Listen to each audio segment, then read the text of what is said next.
This is 372 pages we'll never get back. We enter laughing, as they say in the theater. You'll never know what we were talking about before. Oh, enter laughing, exit pursued by a bear. That's just how we do it around these parts. Exuent omnis. All right. This is the podcast where we talk about bad books. There's so much to celebrate in this particular episode, is there not? Oh, there's the things we hoped would happen, and they happen in glorious fashion. And there are needless plot twists. There is kissing. There is, to emphasize how needless these plot twists are that you will never see coming. Things that I never saw coming. And at this point in this book, you have to tip your cap. Because wait, there's kissing in this? Maybe I didn't. Let me look at my notes. I guess there is some kissing. You're right. Yes, okay. Yeah, I'm sorry. Almost missed that. So even though they do not necessarily serve the narrative, they are things that, had they been in real or fanfic, you never would have seen them coming. So we will celebrate these unpredictable things because this has been quite a predictable book, I will say. And mostly we're here to celebrate the fact that it's over. So yes. I mean, yes, there is that. We will play pomp and circumstance and toss our caps and gowns. Oh, yes. Poppers going off and confetti. It's going to look like Rip Taylor. Was that his name? The comedian who threw confetti? Which, not to bury the lead, that's the twist. Rip Taylor is he's the villain. In this, yes. I assume there's a villain in it. Anyway, all right. Yeah. Well, not to, we said that there was twists and there was kissing. And I found, I don't know if someone posted this or not. Someone must have sent it in or posted it in a group. But there is a Colleen Coho bingo game that we did not create. This is something that is circulated amongst the cohorts. So I thought we could just go through some of the 56 items. Wow. On the Coho bingo card. And I think that there's probably a high echelon of author it takes to get, a bingo card made for you. Stephen King could have chambray work shirts and arc sodium lights and sewer sex type of stuff. John Grisham probably has it, but Colleen Hoover she's been an author for like a decade and she has a bingo card. So I'm shocked that she was able to get to 56 items. I assumed it was just 10 that were repeated over and over again. So good on her. Yeah, well, let's go down some of these and just see how the one book we've read of her stacks up on these. Okay. When locking or blocking women in a room. That's about to happen in the section we're about to read. Mm-hmm. Excessive swearing. I think so. A bad sex scene. Absolutely. Oh, well, yes. I don't know. Were there good ones in this book? I'm not sure. Violence against women. I don't think so. It's sort of pinning against walls. I don't know. I wouldn't. Pinning against walls might be its own thing here. Manipulation disguised as romance. I think you could argue that Miles was quite manipulative. Mm-hmm. Nicknames? Mm-hmm. Yeah. Stupid first names? Absolutely. Well, yes. I mean, I had to look back. Tater? I was like, no, that was our nickname. She's not like the other girls. There weren't really any other girls in this book, so it's hard to keep track. No, there was only one.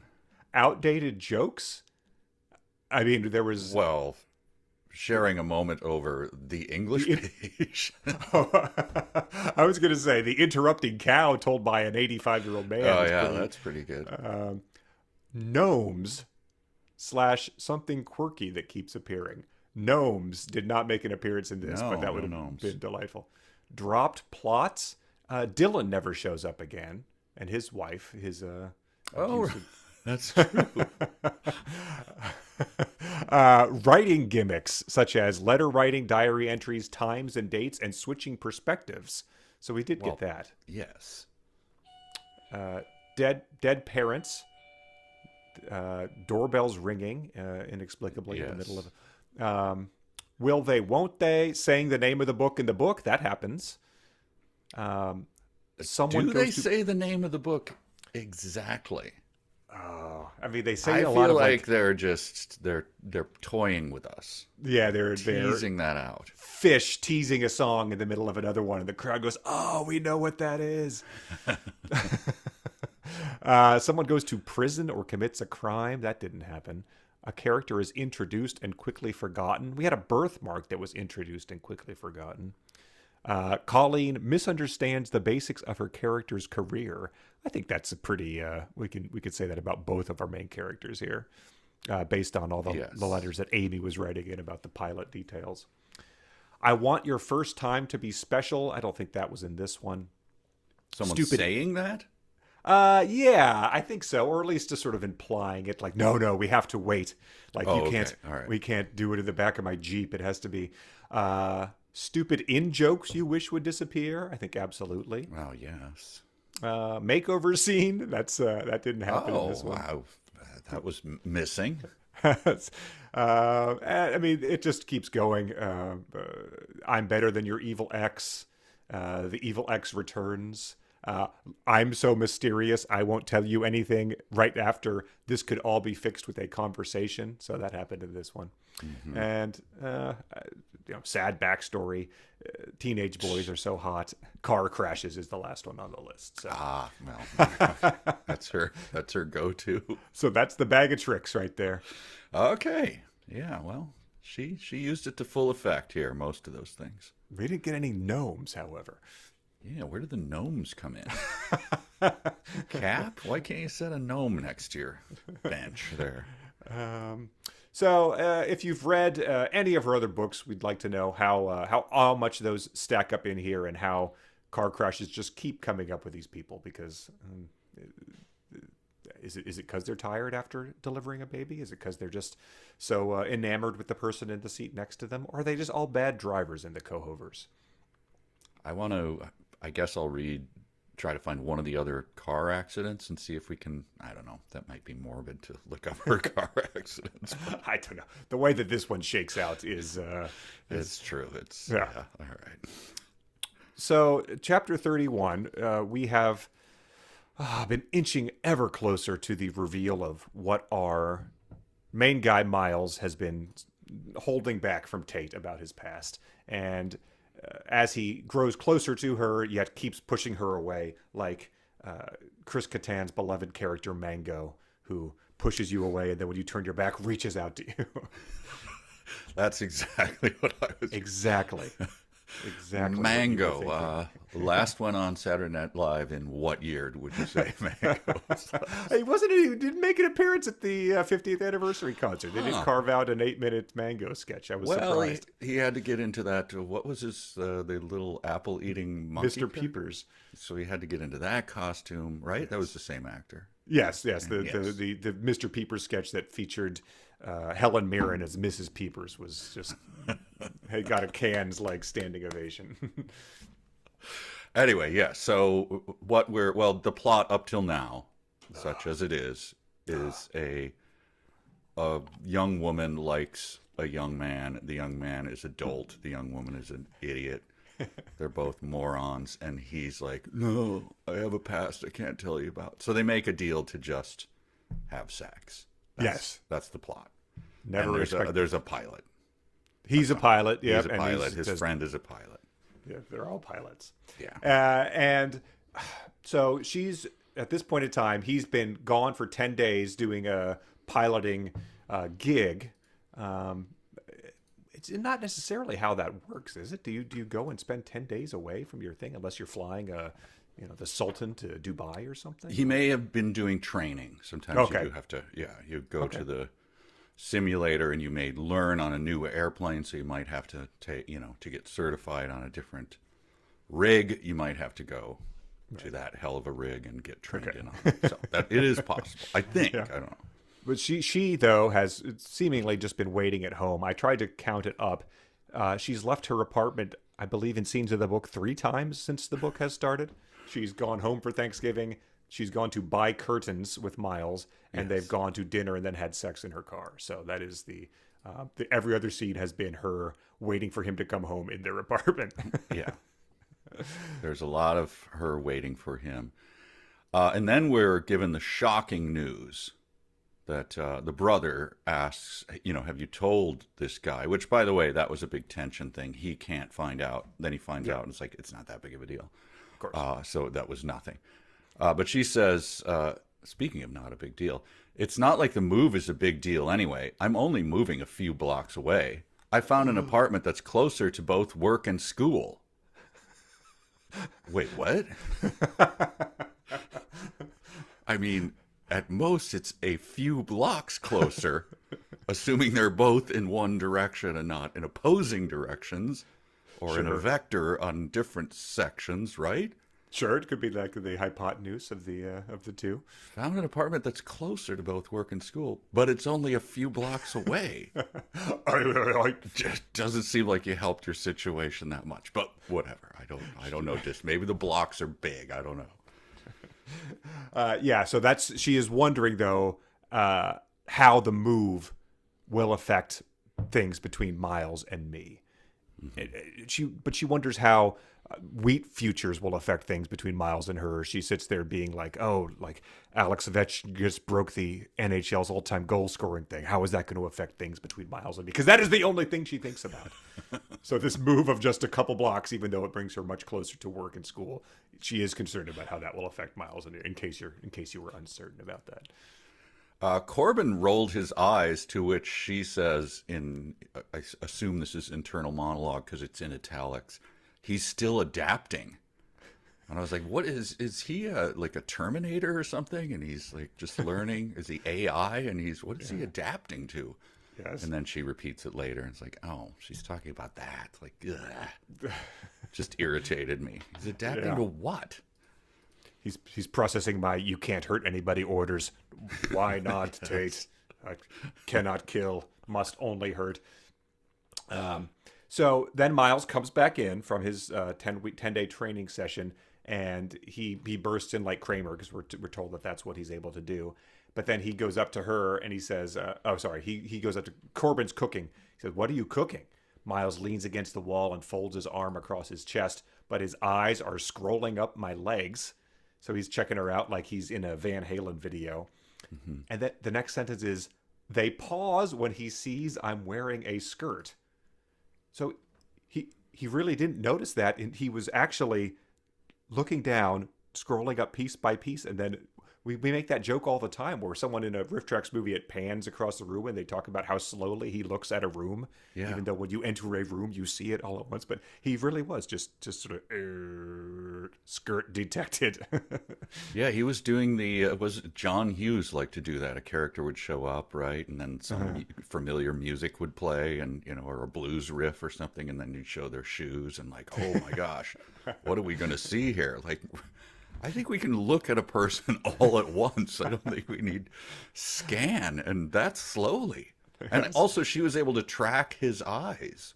That's true. So, like, yes, he's scanning so slowly that she's like, he's looking at, now he just got up to my skirt, and he paused. He went back down to my knee. That's kind of disconcerting. And he's staying on the one knee, and then the other eye scanning up. That is very disconcerting.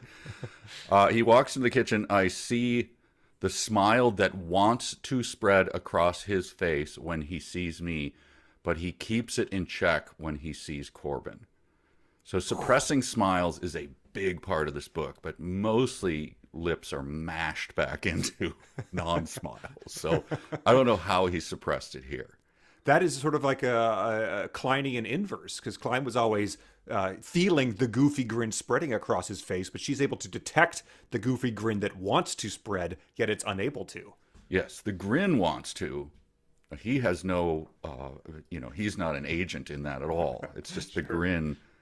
I guess it's like the Joker or something. He wants the grin, like, or smile, where the demon takes over your face. Right, or a Mr. Potato Head part where that one always wants to spread when you put it on, Yes. But he's unable to control the grin. And then he bursts into the kitchen. He takes my face in his hands. So that happens a lot in this book. And he kisses me hard in front of Corbin. He's kissing me in front of Corbin. Don't analyze this, Tate. So we do have lots of robotic speak. We have processing, analyzing, and searching your servo motor, just leaning your head up as you scan something. Just to be clear, what she was talking about was not the analyzation that she's quitting right now, right? It's a separate thing. And don't analyze this, Tate, was he's kissing me and then carriage return in front of Corbin. Was that the analysis that we were supposed to like stop? Like, no, come on, that's getting way too deep. Stop. Yes, yeah, I think it was. It was the fact that it was in front of Corbin is that was the depths of her analysis. So that made prove bad for her patients as they're just like, "What is this, doc? Is this lump cancer?" I don't know. My analysis is not really working at a high level here. The hard kissing too is, man, that should have been on the bingo card as well. I assume it is somewhere.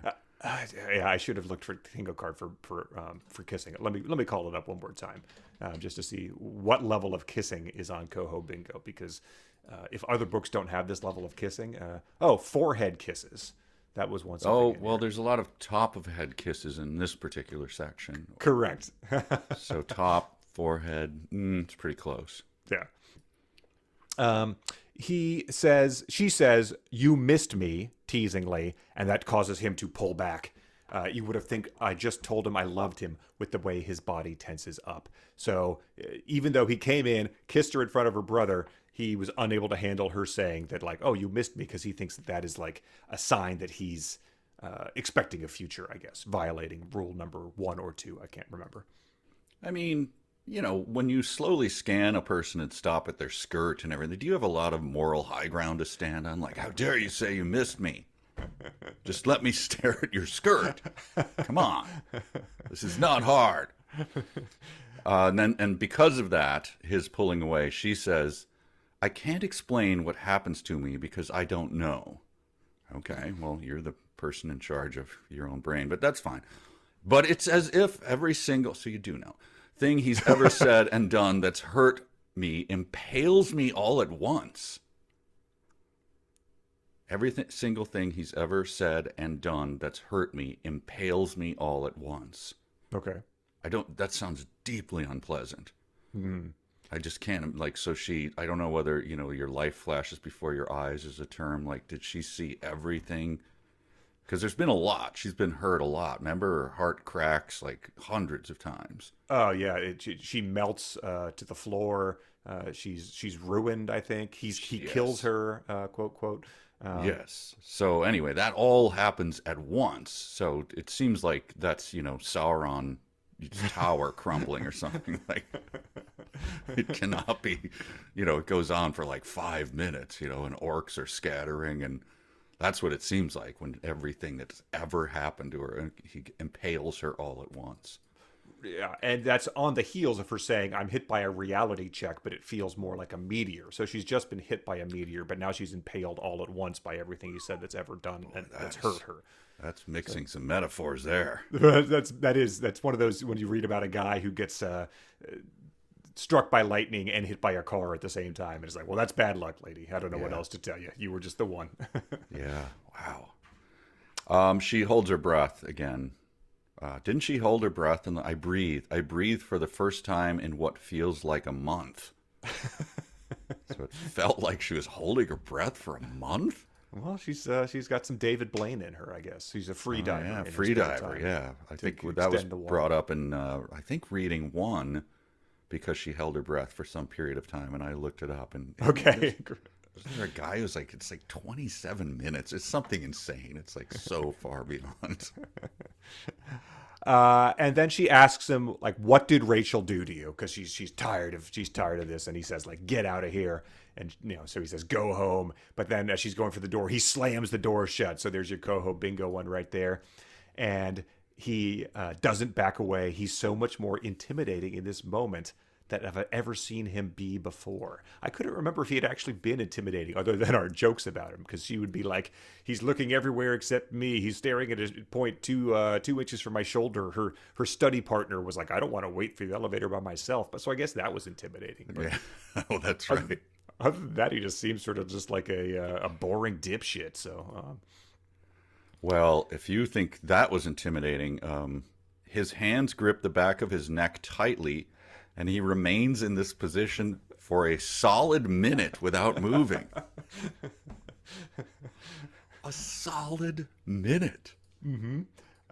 You're lucky we didn't recreate that, folks. That is, yeah, it is maybe a TikTok challenge to do that and just see when someone starts, questioning you or asking you if you're okay, if you do it in their presence.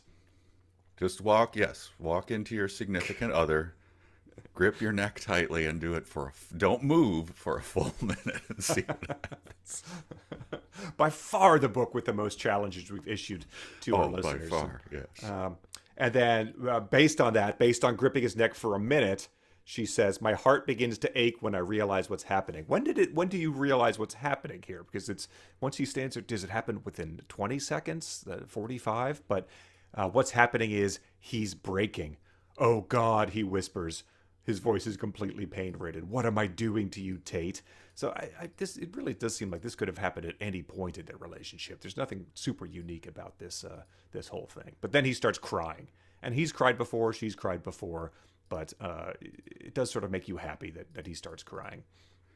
To me, at least. His voice also, by the way, pain. We should look that up as well. I don't have the good tool to do it, but the amount of pain. Okay. A lot of pain. Pain in every part of his body. 45 pain. 45. That's a pretty solid amount of pain. This one is when he's completely pain-ridden. So, heart-wrenching, which I think you only see heart-wrenching in romance books. I don't think nobody else writes heart-wrenching, do they? Yeah, they don't come up on like the floor of the UN when they're reading a resolution very often. Right. It's not in a lot of Pitbull lyrics. And he starts crying. It's the same heart-wrenching cry that came from the night I met him. Remember when he was absolutely blackout drunk. And he says, like, "Miles, like, what happens? I don't ask him what's wrong again because I'm terrified to know." And that's how the book ended. I mean, the chapter ended, and my note was just like, "I swear to God, we had better get some tragedy here." Well. Let's just get right to it. Chapter 32 is Miles 6 years earlier, and it starts with Lisa loves Clayton. My dad loves Clayton. Clayton fixes families. It's like, oh yeah. That the newborn baby doing that is a great track record of working out, doesn't it? The baby will fix this. Oh boy. Okay. Ian has paid them a visit, and Ian reveals what Miles texted him the day he met Rachel. He texted it to him saying, "She's going to have all my babies," which I had forgotten. We did start reading this book probably 2 months ago, but it didn't make me happy to be reminded of that paying off in the final act. That was grim to me. The fact that Ian drives the plot in any way is a giant surprise to anyone. His only job was to carry boxes of panties, as far as I know, and we had a chance for that to pay off again because he was moving out in in the last chapter we just read. So what a bummer. All right, so this was in real or fanfic, but this is real, and I still can't believe it. I wrote it down, but I cannot believe it. They're driving home, right? With they take the baby after Clayton, the baby. 2-day-old Clayton. Tiny little Clayton. They take Clayton, they put him in the car seat. I believe you have to leave the hospital in a wheelchair, so I assume she was wheeled up to the car. I think they described the car at some point. Anyway, their little discussion going home from the hospital. The only thing he got from me was his balls. She laughs. Silent. Oh, sorry. She laughs hard. "Oh my God, I know," she says. "They're so big." We both laugh at our son's big balls. That's actually in the book. Like, that's actually not. Did I, in real or fanfic, I assume I was fooled by that. I think you were. I don't think I can't imagine I would have said, yes, that's in the book. Of course. Knowing that obviously a tragedy was going to befall them, and just to insert that as the passage, even not knowing as close to the tragedy as it was going to be, which is incredible. I spent the Memorial Day with my family, brother and sister and their families as well, and I read this passage to them around a campfire. And my sister had read the book, did not care for it, but she had read 2 Colleen Hoover books, and this was the one part she remembered from this book. She read it like in the wild, like no one said she had someone either read recommended this to Colleen her. Hoover book or I'm going to shoot your dog. No, that didn't happen. Wow.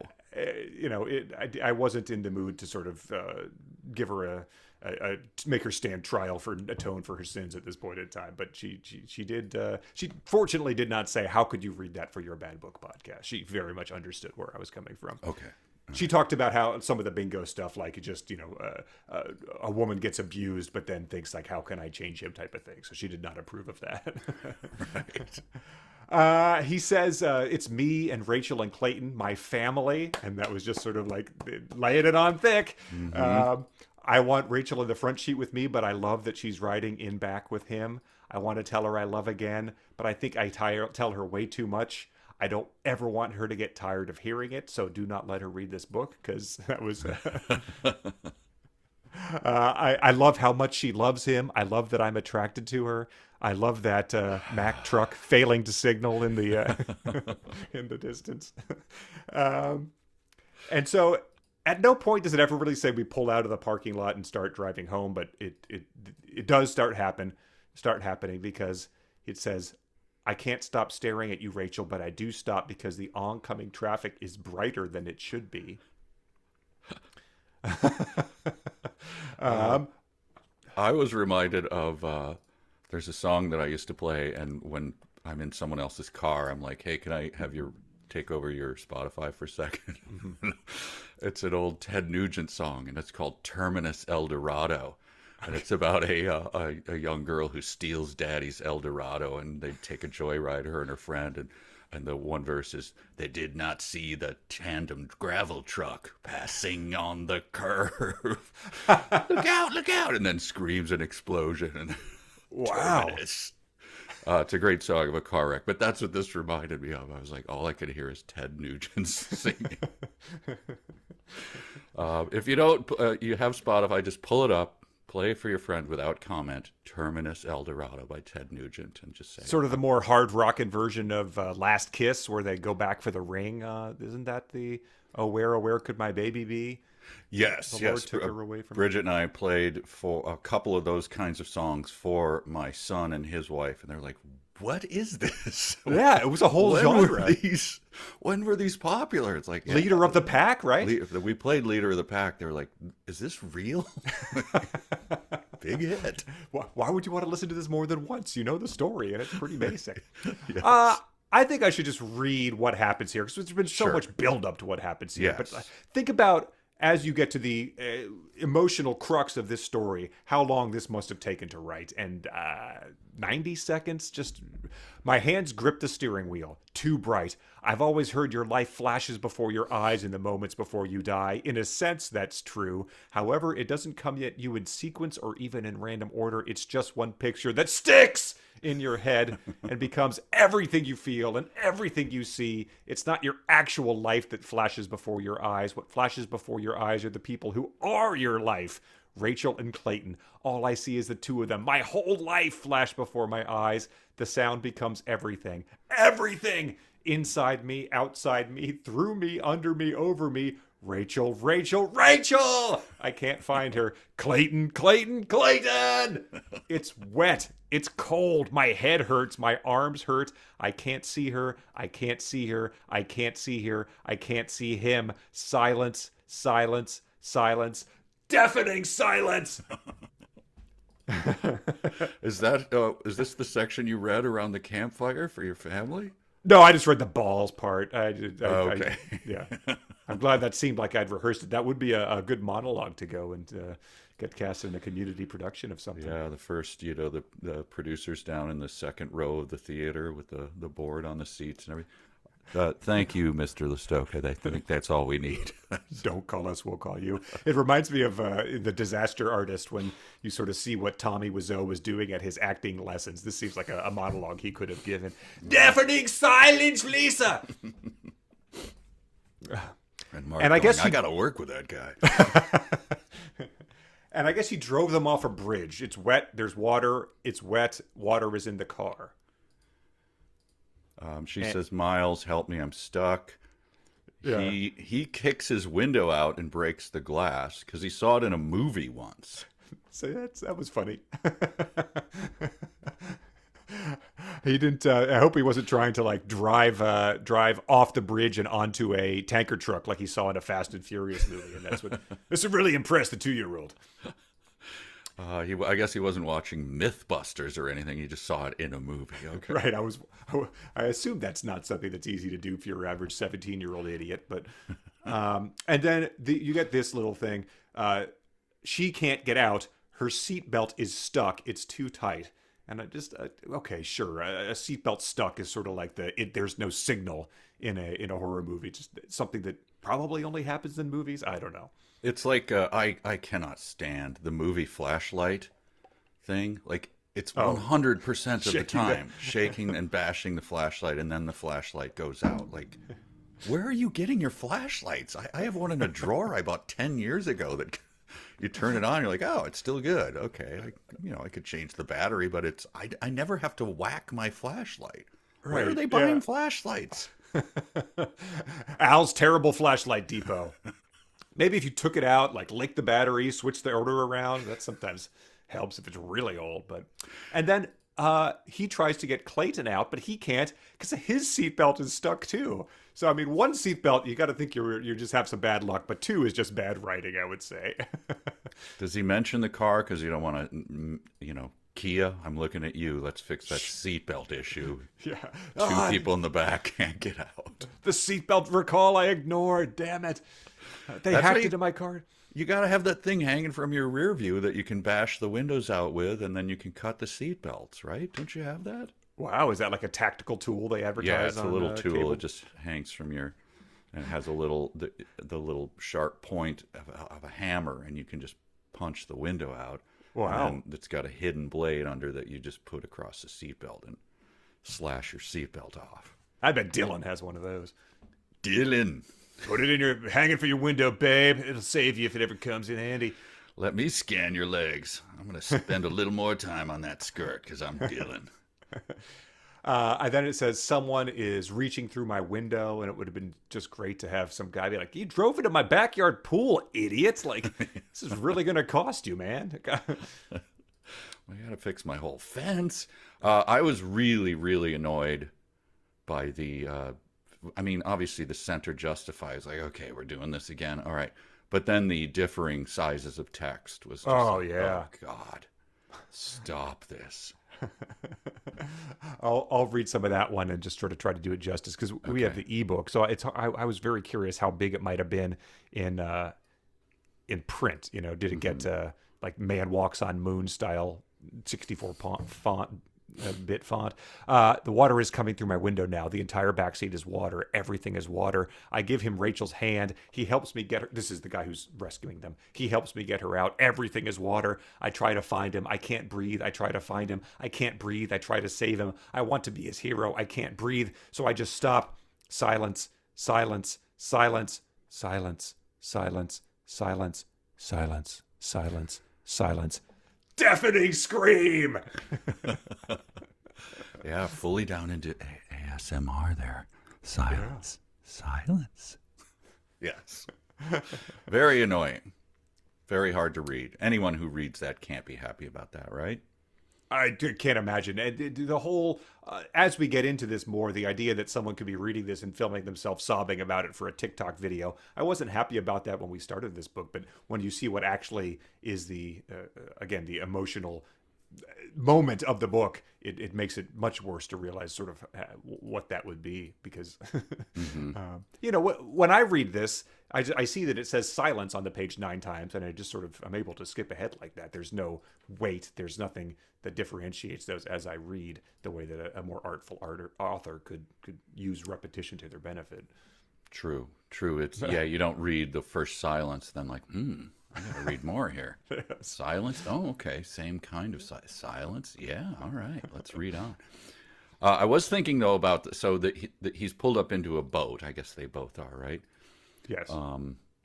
And I just think about, like, can you imagine how you're just like trolling along the pier or the bridge buttresses trying to, you're like, maybe, I hear the bass hang out there, but you're getting nothing. Then all of a sudden swerving, a car just like comes overhead. I'd be like, that's the greatest story ever. Like, you know. Did you catch anything? No, listen. This car smashes over. Yeah, but you said you were going out because a boat that was carrying a shipment of Mountain Dew wrecked there 30 years ago. So you're going to see if you can get some vintage Mountain Dew cans by trawling dredging the lake. But no, you don't understand. I rescued 2 people from the thing. Then I went on Oprah. Then people started being like, "There's something suspicious about Guy's story." Yeah. I mean, you wouldn't be able to. Seatbelts don't stick like that, do they? And then they've ruined my life, and now I have an addiction, and I'm on the street. So yeah, why were you carrying an axe with you when you hit that guy in the head?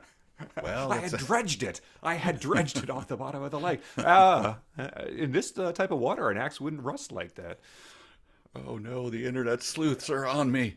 I'm ruined. And then we get this big reveal. Someone's telling me it's too late. Someone tells me he's sorry. Someone tells me we can't get to him. Someone tells me we went over the bridge after the impact. Someone tells me he's italics so sorry, which was hard not to read as sarcasm. Someone tells me he's so sorry. Well, especially since, this person on the boat doesn't know and they're putting themselves at risk and they're like, we got to get Clayton out of there. Like, your 87-year-old grandfather? Like, I mean, I'm going to prioritize. I've got a triage here. No, you have to save Clayton. Like, Clayton's been around the block a few times. I'm sure he can handle himself.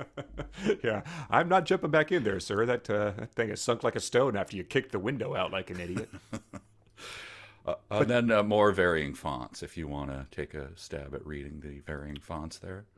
Sure. Well, he moves to Rachel instead, yes. Which came as a surprise to me. Rachel survives this. She's screaming, sobbing, crying, wailing. She hits me, she kicks me, she says I should have saved him instead. But I tried to save you both, Rachel, it says in italics. You should have saved him, Miles, she cries. You should have saved him. You should have saved him. I should have saved him. She's screaming, sobbing, crying, wailing. Oh, yeah, so that was where I was wondering how big it looked in print. I didn't look at the book either. I'm sorry. I'm only the flip from page to page. That would be great if one was each was on its own page. I hold her anyway. I let her hit me. Rachel hates me. And then we stop center justifying. Ooh. So it's like, look, if someone had to die to get this to stop, I guess that's the price we're all just going to have to. Yes. Clayton, your service is appreciated. Thank you, sir. Oh, yeah, it is. It goes left justified all of a sudden as he says, ruined, ruined, ruined. I cry with her. I cry and I cry and I cry and I cry and we cry and we cry and we cry. Ruined. So that's what people are filming themselves weeping about on the TikTok challenge. It's if that makes you happy, more power to you. When I read the I cry and I cry and I cry and I cry reminded me of I think it's called the LA song. It's about someone on piano and it's a woman and she sings about leaving LA. So I cried and I cried and I cried and I cried. I cried like a salesman selling flies. It's another one. You have your Spotify list now. I think it's called the LA song. Is that contemporary or is that from no, ragtime it's from late 90s, I think. Oh dear, yeah, that's bad. Yeah. It's one of the worst songs ever. So there's your. You've got a lot of things. You got to stand for a minute, gripping your neck. You've got to listen to Terminus El Dorado by the Huge Nuge and the LA song by it's like Beth Orton, Beth Hart, Beth Hart. I cried like he lied like a salesman selling flies. Oh, he lied, so but she cried and she screamed and she screamed and she screamed. Okay, but early Colleen Hoover, maybe. Yeah, it could have. Someone cried and cried and cried and cried. I think Great. She does. Yeah. Wow. Yeah. Try to get through that one. You'll never make it. And then it says, I don't make Rachel's life better anymore. I've ruined you, Rachel, my family, me and you and Clayton. Ruined! You can't love me after this, Rachel. So I killed her. No, that didn't happen. That's where the chapter ends. But yeah, so that's what the he was holding in his past. He, on the second day of his son's life, he drove them home for the hospital. No real explanation here, other than maybe he was just looking at her in the back seat because he can't keep his eyes off her, and that's what caused him to, I guess, to drift into oncoming traffic and then go off a bridge. I mean, I don't know. Sometimes people, they leave their brights on. Mm-hmm. He said it was too bright, so yeah, maybe they had those. Remember when they first came out with those different kind of light technology, and they were too blue? Oh man! And the people who made the cars were like, "Hey, settle down. These are all in spec," and everyone was like, "Too blue." We hate them. So they had to change them. It's going to cost us millions. Don't care. Don't like your lights. Too blue. This would be great if that was what turns him into one of those weird guys where that's their entire thing. They paint their van. Headlights too blue, too many lumens, and you just see him and he's a character around town. Oh yeah, that's the guy who just he goes and protests outside the courthouse trying to get him to make their headlights less blue. That's what Miles turned into after the accident. He goes to those city councils where they have to give everyone a minute and a half, and he does the. Oh, it's him again. The headlights are too blue. I realize I only have a minute and a half, so I'm going to do this quickly. Headlights in 1987 were this many lumens, and now they're this many. Your time is. I will not yield my time. Miles, sir, please. We're very patient with you. We'll see you next week. Great. And so that is what happened. It goes to the next chapter, 33, about Tate. But I thought it would just be a good time to pause this now and say, just to sort of analyze based on this, because we've had people write in and be like, Tate has never thought to Google Miles, even though she's obsessed with him. That's correct. Yep. Let me see if I can just find that email because I thought it summed it up rather well. It was from Arthur. Like, are we supposed to really believe that presented with this big enigma about this guy she's utterly obsessed with, still using the name he had when he was back with Rachel, Tate wouldn't do a bit of Googling and fairly quickly turn up the newspaper story about the horrible accident that happened 6 years ago? Maybe it wouldn't have been front page news outside the local papers, but if you're searching for someone by name, and that doesn't particularly matter, especially if he also included Rachel in the search. That's Act 1 stuff in a movie, right? Where you meet someone and then you go to the library usually, and then you get on the library computer or something and you look them up, and then there's the montage of seeing the newspaper things slide in, like microfiche. Yes, microfiche's house burned down mysteriously in 3 years in a row. How old is this person? He hasn't aged a bit. That kind of stuff. Or in Twilight, when she's doing that, exactly what you described, and it shows a picture of a vampire depicted in the 17th century, and that's how she read. And Edward is behind her all of a sudden. Yes, I like when people do that when they, you know nothing about their worldview, but they're confronted with something slightly supernatural, like the Ouija board actually works, and they go to a book and it's like wizards and spells of the old time, and they're like, this I believe. Right. I was just going about my day normally before this, but now I'm checking out books about this from the library. And so, are you then going to believe everything else in that book? If it's talking about the wolf man of Savannah, Georgia, and you're like, well, I guess that must be true too. It was here in this book. I'm also very afraid of bogeys. I don't know what's. So she one hasn't Googled him. Two, Corbin legitimately seemed to think that Miles was gay. So in all this time, legitimately. He's never hung out with him. He has never said, "Oh, I was a father. I was with Rachel in high school, but then I had this tragic accident." So he knows nothing about this. Ian, however, did visit them in the hospital. So Ian's just hanging out all this time. Did Miles swear him to secrecy? Did he just never think to be like, you know what? That never came up. I could have sworn I told you about that while we were watching WWE Raw. That he lost a 2-year-old son. Huh? No, yeah, but he did. And then, when you go to him and like, Ian, he's like, you never asked me. I mean, that is true technically. Yeah. So just the things to get ahead of there. It seems like something Dillion easily could have made a snide remark about. Being like, whoa, man, like, hey, it's not like I killed your son. Like, get out of here, man. But so this chapter starts, and I just want to acknowledge that. So it ended with a baby dying, their life ruined. Rachel hates him. Yeah. Less than 300 words later, we get, he slips his hand beneath my skirt and begins to pull down my underwear at the same time as I hook my thumb onto the hips of my jeans and push them down. My panties make it to my ankles. So that's just, if you did get any emotional weight from the decreasing font size silences, might be undone rather quickly after this next sentence. She's back. I wonder if like the editor was like, that chapter, reading it in big red letters, like mawkish, too depressing, unearned. Can you throw in one of your, somethings there? Like, yeah, I could have her panties down. Yeah, something like that. Get the panties off. Yeah, let's get back to that's depressing. People don't want to see that. Bring it back to the panties, go. Okay. And it says, he's, I guess, just told her, I don't know if he told her all this or if we just learned it, but he's weeping, and so she's holding him and says, I kiss his hair, then trail kisses down the side of his head. And that struck me as just when they figured out that they could put cheese in the crust of a pizza, being like, we got to figure out a way to get more kissing into this pizza. How about kissing his hair that trails down the side of his head? Brilliant. No one's ever kissed there before. This was my experience reading this sentence, which is right after that. I turned my head away from him. It's the worst pain I've ever felt. And as a reader, I'm like, I don't believe you. I don't think it is. The absolute worst. Oh, okay, now I believe you. Thank you. At first, I thought you were just exaggerating, but thank you. Now that you've repeated it, I see it is the worst pain ever.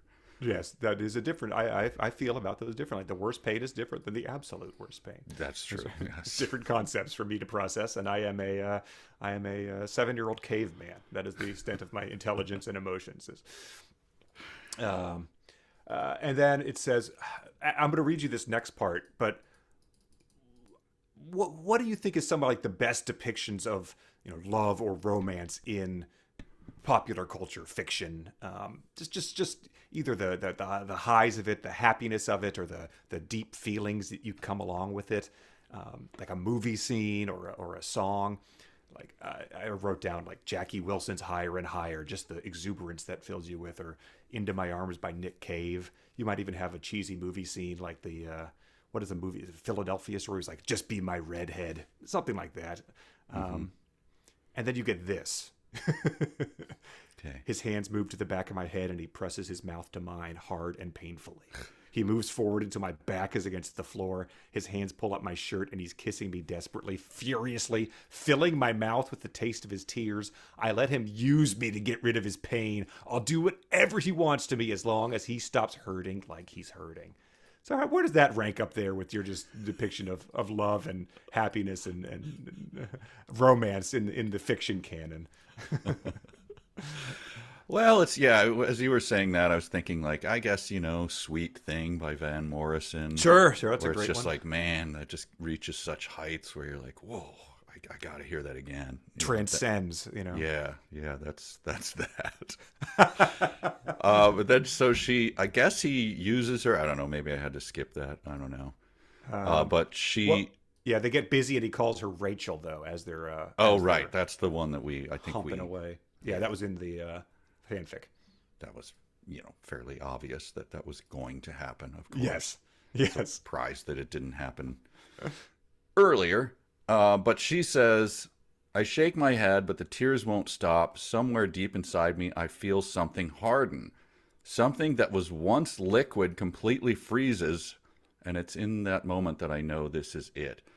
What? She has no idea what her internal situation is at any time, does she? It's liquid, it's solid, it's gas, it's, semi-permeable membranes. What is going on inside of there? Yeah, it's liquid, but in the sense that glass is a liquid because it can, that's sort of true. flow over Glass time. Flows, yeah. Isn't there isn't there a drop of like bitumen or something that's been dripping for like 400 years or some stupid thing? Yeah, it drips once every decade or something. Peat or something. Yeah, it's yes. Oh, that made an appearance. Yes. And that keeps going. I know this is it. That name, I said it all. I'll never have his past because she has it. I'll never have his future because he refuses to give it to anyone who isn't her. It's like, you don't have to just. This is not how you process this. You're supposed to log onto Facebook and call her a skank on her page and challenge to fight her in the parking lot of the ad firm that she's a receptionist at. That's how these things work. Rip out her extensions and drive off with them hanging from your rearview mirror. Like, That's right. come on. We know how this plays out. So she walks to the door after this. Yep. Still feeling him inside me. Still tasting his mouth on mine. Still feeling the stains of his tears against my cheek. I just want to point out, she was tasting the tears earlier. Now she's tasting his mouth, but feeling the stains. By the way, they say stains of tears a lot in books, but does anyone ever stain their face? Yeah, I don't know. Like, yeah, I was crying, and now I got to go to a party, and there's stains all over my face. Yeah, tear stains does turn up in these books a lot, too. Yes. I think more so than your average 90s rap song. I mean, I guess they, on rice paper or something, tears would probably stain. Maybe on regular paper. I don't know. But one of those horned toads that can cry blood tears. Oh, yeah. They shoot blood out of its shoot eyes. it out. They do the spray of... Oh, it's a stain in my new shirt. This is the last time I hunt for horned toads wearing nice clothes. Which was the first horned toad to do that, and the other guys are like, what did you just do? What is that? Hang on, let me see if I can do it again. Oh my God, that's disgusting. You guys can't do that? That's, you think I should go to a doctor? Or, jeez, I got some things to process. I got to go home. Here we go. Sonic challenge. Okay. His fingers wrap around my ankle as she's getting up and trying to walk to the door.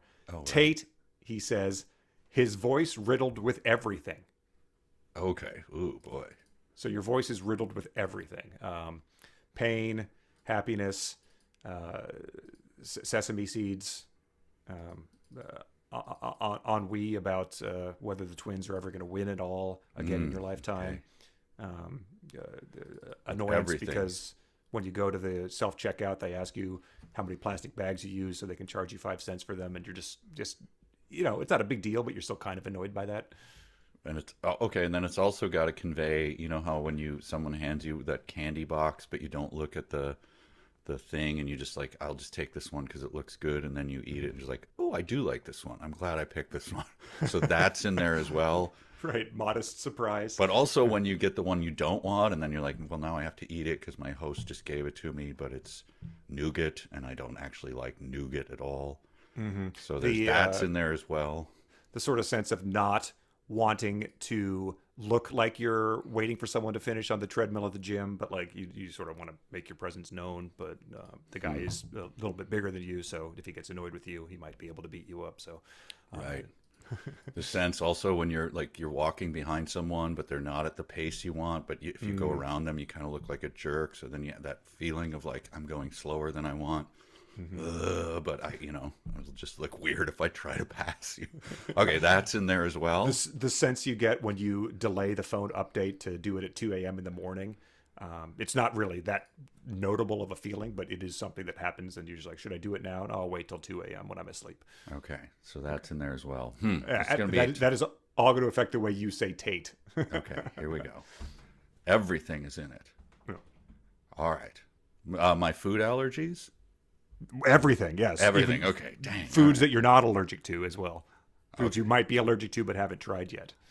Okay, let me see. I'm channeling Kevin Costner, realizing, okay, Tate.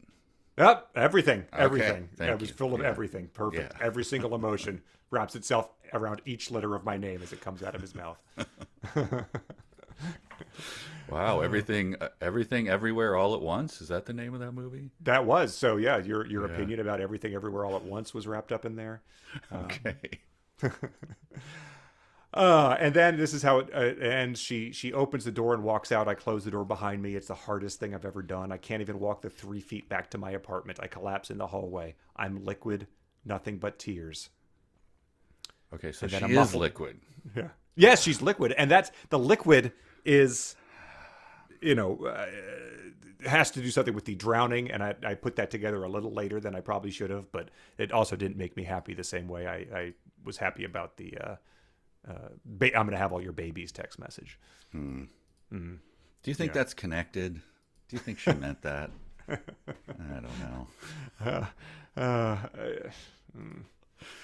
It's a happy accident. All right, so now we go back to 6 years earlier. You're right. Yeah, and I don't know if she meant it because technically the car crash is sort of what happened. He could have just as easily ran into that semi truck and he could have died or something. So the water, it wasn't sort of the water kills you, not me type of thing when they. But I don't know. Let's not analyze it too much. No, I don't. I don't think there's anything worth analyzing. We go to Miles, and again, we're left justified now, sort of. There's like weird indents on this. It's not center justified. Do you have that in your? It's left justified, but there's no. You don't get the indentation of the first line of a paragraph or some other typical justifying things. But I guess it's like the rest of the book at this point in time. Yeah. Now would have been a good time if they had revisited, if he had they're dealing with the trauma. If they had revisited the now late child Clayton's big balls again, then I would have been, all right. I mean, that's good. I would have, okay. We're deep into the book. The tragedy just happened late in Act 7, whatever. Knock at the door. We were able to save one part of him. Well, 2, I guess, technically. We could keep him in a jar like a relic of a saint from the 16th century in our house. With your leave, I hope it's not too forward, but we turn them into truck nuts. We trust this will please you and make you happy every time you go to your truck. Good day, madam and sir. You know, the tanuki in Japanese folklore was known to have some big balls, so you could think about that if you ever go to Japan. Thought it might cheer you up, but I see that it did not. Looks like there are tears staining everything around you. Okay. So it starts off by saying, we went home, not to our home. And just thought that they didn't go to the college, I guess, that they lived in. It doesn't matter because there's been no sense of college and how this baby was going to affect things. That's true.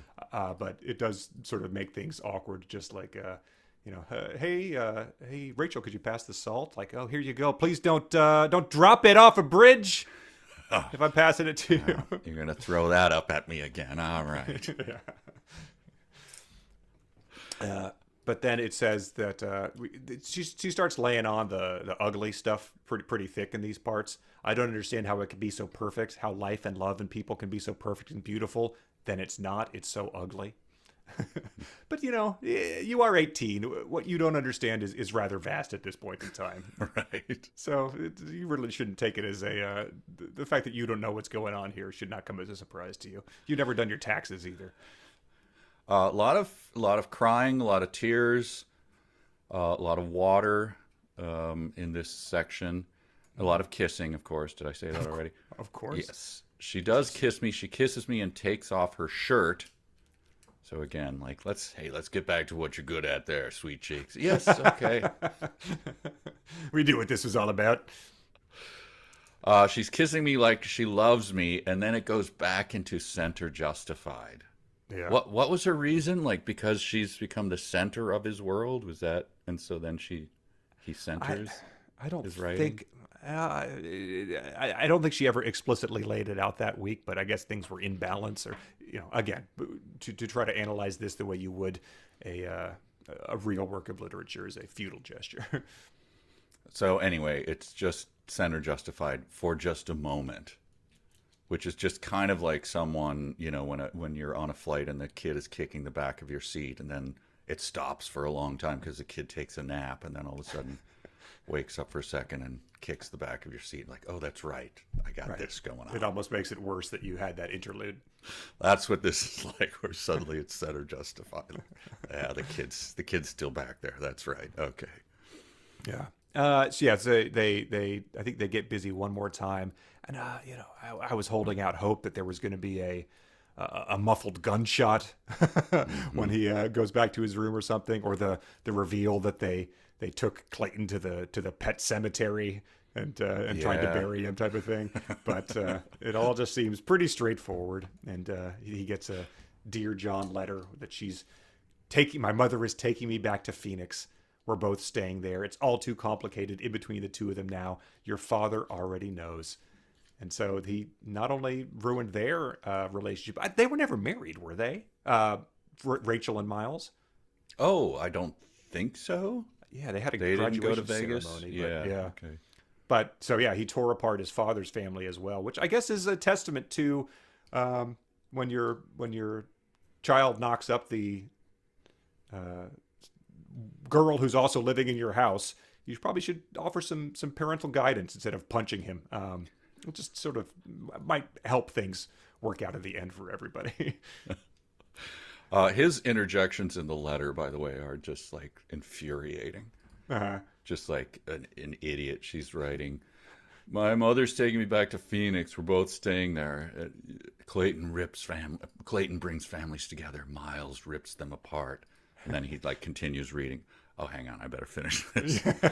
I tried to stay, blah, blah, blah. I shouldn't blame you, but you do.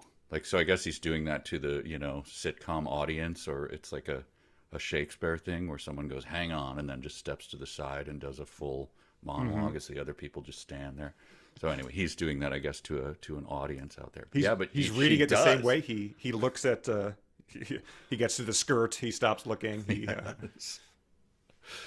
So anyway, he interjects, but it's a pretty simple letter if you just like ignore his interjections. Like, yeah, I can't handle it. So long, going back to Phoenix. Love, Rachel. Yeah, and was there really a letter written? They didn't pack up any of their stuff. It was just they left in the middle of the night and left him a letter. I don't know. I guess so. Abandoning her schooling. I guess you would take off the rest of the semester if this happened to you, but maybe she was already planning to, since she was having a baby the first month of college. But I don't know. I would like to think the reason is that she had to write this letter and go back to Phoenix is like, because Clayton died, we no longer meet the requirements for family housing, and we just can't, with your stipend, we can't make it go. So that's why we've got to go. You dumb bastard. But then we get she plays around once again, E.E. Cummings style, with the letters, and he's floating around the ugly parts of love. So still not saying the title. The ugly parts of love are too heavy. The ugly parts of love can't lift you up. They bring you down. With the word going down. One letter on each line of down. They hold you under, drown you. Get it? Get it? And then finally, it's like, would you just say the title? Ugly Love Becomes You. All right, thanks. That's what we were waiting for. So finally says it. Yeah, let's see how many times it comes up in the book. I thought that even Enemy, Darkness, Dementia, Ravenclaw Way would not be tattooing down in one letter on each line on her arm with a ballpoint pen during social studies class. That I thought. I don't know if anyone submitted it, but sometimes the beautiful parts of love move back to Phoenix is one of the dumber sentences in podcast history. It's not up there with it's not really sonnet worthy. I don't know. And it says, makes you realize, ugly becomes you, consumes you, makes you hate it all, makes you realize that all the beautiful parts aren't even worth it. Without the beautiful, you'll never risk feeling this. If you're gonna like consider it a risk that you might swerve into oncoming traffic, drive off a bridge, and then your boy will die because the seatbelt gets stuck, that's like a you can't leave the house at all type of thing. Yeah, that's stay inside. Again, that's when a guy has the world record of being struck by lightning 7 times or something. That's just sort of like, well, it's not going to happen to everybody, and it happened to this guy, so it's not going to happen again. Right. And then he ends the chapter by saying, I'll never let myself love anyone again, Rachel, ever. And I just thought, like, wow. When the twist to this book plays out exactly as you thought it would on page 2, like, yeah. Is this supposed to be a reveal of something? Like, oh, this is why. Something bad happened to him, and it involved Rachel. My gosh, wow. Unbelievable. Did he put a little corollary in there that was just unless I get super horny, because Right. we all know how that goes. And I was watching Poison Ivy on Cinemax, and whew. Look, I'll never love again, but I might make deals that involve two rules and orange juice and a lot of banging. Okay? Yes, No one ever said that I couldn't do that. right. Chapter 35 is when she's actually moving out. So this is where we could have gotten Corbin's helping her moving, and we could have gotten the one more box of bras and panties joke from Ian, but unfortunately, it just didn't seem like time for that, I guess. I guess so. That seems like that's his only job in the book. Like, Ian, please, could you show up? And actually, he does. He does come back, right? He does. Yep. Okay. She says, he never verbalized the promises that he broke. The only times he wasn't brutally honest with me were the times he didn't speak. The times he looked at me and I assumed the feelings I saw in his eyes were more than what he was able to verbalize.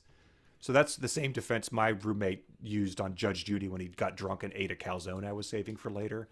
He said, like, I thought the feelings I saw in your eyes were more than he was able to verbalize. But that it did not hold up, even in TV court. It was... so I don't really see it holding up here either. Well, she follows it up with, it's apparent now that I more than likely invented those feelings from him in order to match them to my own. I mean, better late than never, I guess. I don't know. Sure. For her or for the reader who might not have been sharp enough to figure that out as well in real time. Yeah. Wow. Did you really go on a show? No. But, my roommate did. It wasn't my calendar. It sounds like something you might have done, though. Yes, exactly. It would have been a good one. Yes. I did have a roommate. There was really bad, like, Celeste brand frozen pizzas. They were on sale, like, super clearance for $0.25. And so I went and bought like 16 of them. And I was like, I'm going to live like a king for the next 2 weeks. And then a roommate possibly got drunk and ate one. And he was like, and I was like, you can't eat my frozen pieces. He's like, oh, what? And he like threw $0.25 at me. And I was like, they're not $0.25 anymore. If I were to go back to a store, I could not buy them for $0.25. They're $1 now. And Yeah, replacement cost, man. Yeah, exactly. Wow. I wore a roommate's shirt once and then tried to hang it back up, and he noticed that it was a little bit pitted out, and he wrote me just like a scathing note. Like, yeah, that's fair enough. I didn't really see him. We kind of crossed paths and everything, but it was like this quick thing. And like, you borrow shirts from your roommate, right? Not with this guy. Did not work out well. The same roommate, I got tired of him eating the cream cheese that I was buying. Sure. So I had a Tropicana orange juice, to bring it back to orange juice container. You keep the extra ones horizontal at the bottom of the fridge. I kept the empty one, cut the bottom off it, and used it as a hollow shell to put things in, so he would not be able to find and eat them. So that was pretty good. So that's the level of emotional. I was 21 at that point in time. So that's the level of vast emotional maturity we're dealing with these characters. Yes. Yeah. Which brings us to one more roommate story. Once my roommate caught we had pot holders, and there was a hole in one of them. So I went to take out we got these fish sticks that had almost no fish in them. You know, they were crunchy, and you'd make a sandwich with them. I took it out of the searing hot oven, and the hole in the glove caused me to really burn my finger. So I took the mitt and I went to the window where we were, and the window was screwed shut. You couldn't take it off. Yep. So my rage continued, and he watched me silently. He was just like sipping his coffee and watching me as I got the screwdriver out and like removed like 17 screws, took the screen off, and then threw the pot holder out the window, cursing the whole time. He was like, got done, put the screen back on. He was like, that was impressive. Kept your rage going for the full time it took. Anyway, that's the emotional maturity that these people have. I had a friend who came back from somewhere, and there was a sliding glass door of the apartment, and he watched another friend who also lived with me in that house, but not the same roommate, suffer a bad beat in online poker.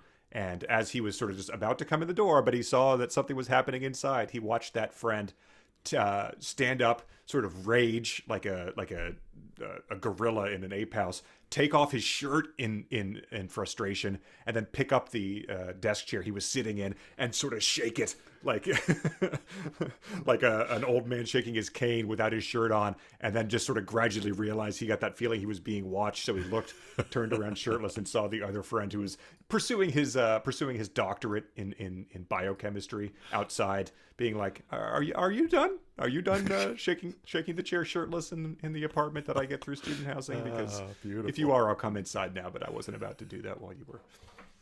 Oh man. Oh. It's fun to reminisce about the times. I would not do that again for all the cream cheese in the world, I would say. No. Live with a 21-year-old idiot, let alone a house of them. Dating a pilot. Yeah, I'll never do it again. So we get to chapter 36, Miles. Sorry. The only other thing in this was she does encounter Ian, who's helping him move. And he says, yes. She does not say, "Oh, hey, Ian, how come you never mentioned that Miles had a dead son that died when he drove his car off a bridge?" Throughout this entire ordeal of us getting together, and we were getting together, etc. But yeah, this chapter ends with him saying, "I'm moving. I wanted to say goodbye," and he says goodbye. Yes. Yeah. Says, Chapter goodbye, Tate. Goodbye, Tate. I'm looking at 2 inches over your shoulder. I'm not even making eye contact. And I'm assuming that in that Tate you hear everything all at one time. Like the whole universe is packed in that Tate. All right. Yeah, so that's how it ends. She says, like, she's expecting him to go, "Please don't leave me." And he goes, "So long, babe. Peace." Peace out. And turns around. But then we get his perspective on it all. Present day, yes. Present day. That, again, came as a twist. Wow. Twist. I mean... So finally, we're going to get to see the world through the eyes of this idiot, this dullard. It took me... And it does not disappoint. 3 sentences to say, okay, Miles' perspective was a mistake here. When you get the line, "Every time I'm with her, her eyes and her mouth and her voice and her smile find every vulnerable spot on me to breach, to seize, to conquer." Yeah, we didn't need to see Miles' present day perspective, as this is what we're getting here. Oh boy. Instead, I met with the only familiar sensation my heart is capable of feeling: pain. Pain. So Mr. T did come in and guessed right just one line. "Mr. T, what would you feel if you were Miles?" "What would I feel if I were Miles?" "Pain." Yeah. And I noticed that a villain, a very similar villain from a series of movies, Terry Silver, is standing next to you. What do you wish on Miles, Terry Silver? Pain in every part of his body and fear in every inch of his mind. Probably not as well known as Mr. T as Clubber Lang in Rocky III, but true. John, what was his name? Creed? Creel? No, the guy Clubber Lang. No, but the guy who his buddy who in the first Karate Kid who tormented him. John Kreese. Kreese, that's it. He tells Kreese to fly at his own expense. This is the villain in Karate Kid 2 or 3. Sorry, 3. Tells him to fly to this place and just take a vacation, and I will get revenge on the teenager. So Kreese sitting on like getting a massage or something, is talking on the phone with him, and he goes, "Hey, maybe you should make him feel pain." And our hero goes like, "I like that idea. I'm gonna use it." It really wasn't a full-formed idea. Yeah, it's karate. You hope there's at least some pain involved if you are fighting someone. It's. He says she doesn't know it like I. She doesn't know pain. She doesn't know it like I like it. I keep pain alive. I keep it in business. It's not. Could he make it these 6 years without? Eye in the balcony in his San Francisco high rise and just deciding to toss yourself over it. I don't know. If we're to believe he's been living in this constant agony every day for 6 years, he might have tried to act on that. My thought when looking at this is like, okay, we're in Miles's head. we're finally here. Usually the Miles chapters 6 years earlier are very short. My first instinct, this probably isn't a good one at this point in the book, as I look down, I'm like, why is this chapter so long? This guy doesn't have this much to say. Yeah. It's like way too long. Miles, just we know what you want to kiss and you love Rachel and whatever. I don't need to know any more than that. Sure. Unfortunately, it goes on and on and on. Yeah, and it has, it makes him seem like he knows what he's been doing all along, but it talks about it in this clinical, Patrick Bateman-y kind of way. The lack of emotion behind my words could be misconstrued as hateful, a far cry from the apathy I'm attempting to convey, and even farer cry from the urge I have to beg her not to go. So he is using things like far cry, so maybe it's a little more than just, I like that Tate likes me. I love that our son's big balls are so big. So maybe he's doing some vocabulary lessons. But so he's obviously hung up on this. He says, I live in constant pain. Somehow I haven't offed myself despite all that. But pilot, that seems like a job, especially getting promoted to captain, where you'd have some sort of screening panel or personality test or psychological exam. But Corbin doesn't know about any of this. So he's able to keep it from everybody else except her, because I guess so. She brings out the love, but he's determined not to have it be there. But it just seems sort of unlikely. And I don't know. It's been 6 years, man. Get the hell over yourself, you dipshit. But Ian yells at her. Like does she come at the? Yes, she's at the door at the beginning, right? And then this is his reaction, and Ian bringing him up short, because she says. Or he says, this is Miles' perspective, I open the door, but find Corbin in my line of sight rather than Tate. Mm-hmm. I mean, it would be rather odd if the person who knocked at the door wasn't in your line of sight, wouldn't it? Like, why are you crouching down, or why are you up against the doorway outside of my... I mean, usually when someone knocks at your door and then you open the door, they are in your line of sight. Sure, right? Maybe a 12-year-old ding-dong ditching you is sprinting down your driveway or something. Yeah, I suppose. And like then the flaming bag is on your thing. Like, all right, you see the kids running away. Like, there are exceptions to people, but it's usually an oddity when someone's not in your line of sight. I appreciate that she pointed that out. Yeah. And Corbin opens the door to punch him in the face. Yes.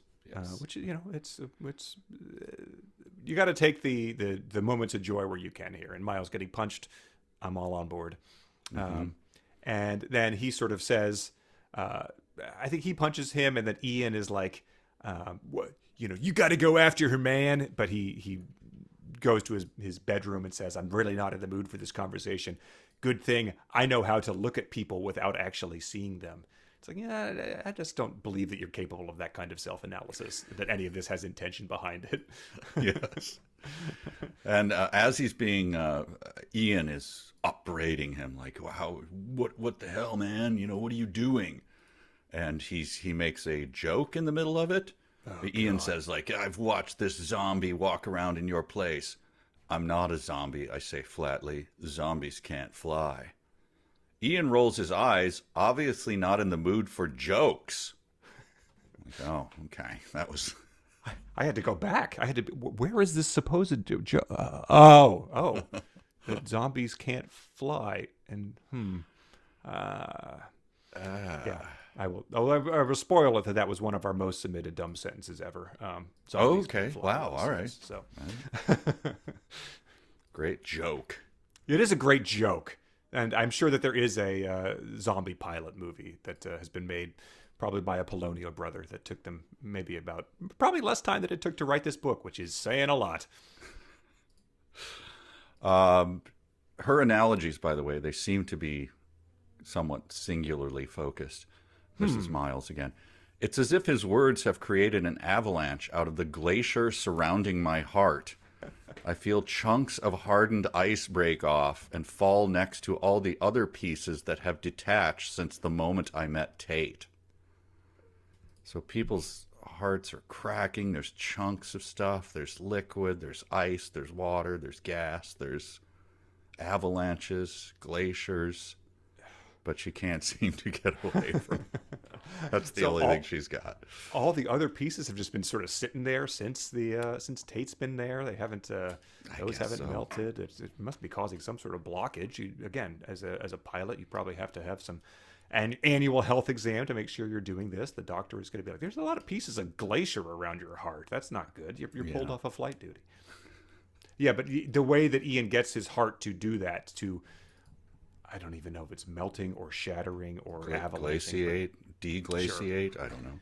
Is he says, what does he say? Oh, if someone told you they could get rid of the ugly stuff, but you'd lose all the other stuff too, would you do it? And then he says, he says, I can't answer that. And he says, yeah, but if I asked you that a few months ago, you would have said yes before the question even left my mouth. Your answer has always been yes. You would have given up anything not to have to relive that night. If being with Tate for a few short months could make that pain bearable enough for you to answer with maybe, imagine what a lifetime with her could do for you. So he sort of sets him up for a gotcha, but it was hard for me to make sense of his point there. I didn't either. I was like, wait, what? If you could do the thing, like, what if someone told you you could erase but they have to erase, like, wait, what is the bargain I'm making? Yeah. If you could erase the hurt, but it would also erase the good, okay. But until you met Tate, you wouldn't have done that, or maybe even said maybe. Yeah, but would it erase the good with Tate, or was it just erase the good with Rachel? But no, like a theoretical you, if, like, you could go back, which you can't, but if you did, and then you were there, would you, wait, I got lost in my own analogy there. Yeah, I was confused. Did I step on a butterfly at some point in time? Would it erase our son's big balls? Is that positive or negative? It made us laugh. But like you could see that having some negative effect later in his life. I don't know if they were like really big, because then you'd like notice him when he was wearing his shorts and stuff. Like, so Ian couldn't get through. His best friend, the friend who more than any other friend has carried boxes of delicate under things, and seemingly the only other person in his life that knows this type of thing, and is just sort of like sitting around watching Thursday Night Football and drinking beers with him like an idiot. He's never just being like, hey, man, just wanted to make sure you're okay. It seems like you're sort of, they mentioned earlier that he was getting suspicious when Miles keeps texting her. Because remember, he went over there, even though he knows that he doesn't have cable at his apartment, but she said, go watch the game. And that made Ian suspicious. But Ian has never been like giving him any sort of talk like this until it was too late and dramatic in the book. Yes. And all he gets is a closed door. So what are you going to do? Go talk to Cap. Oh, my God.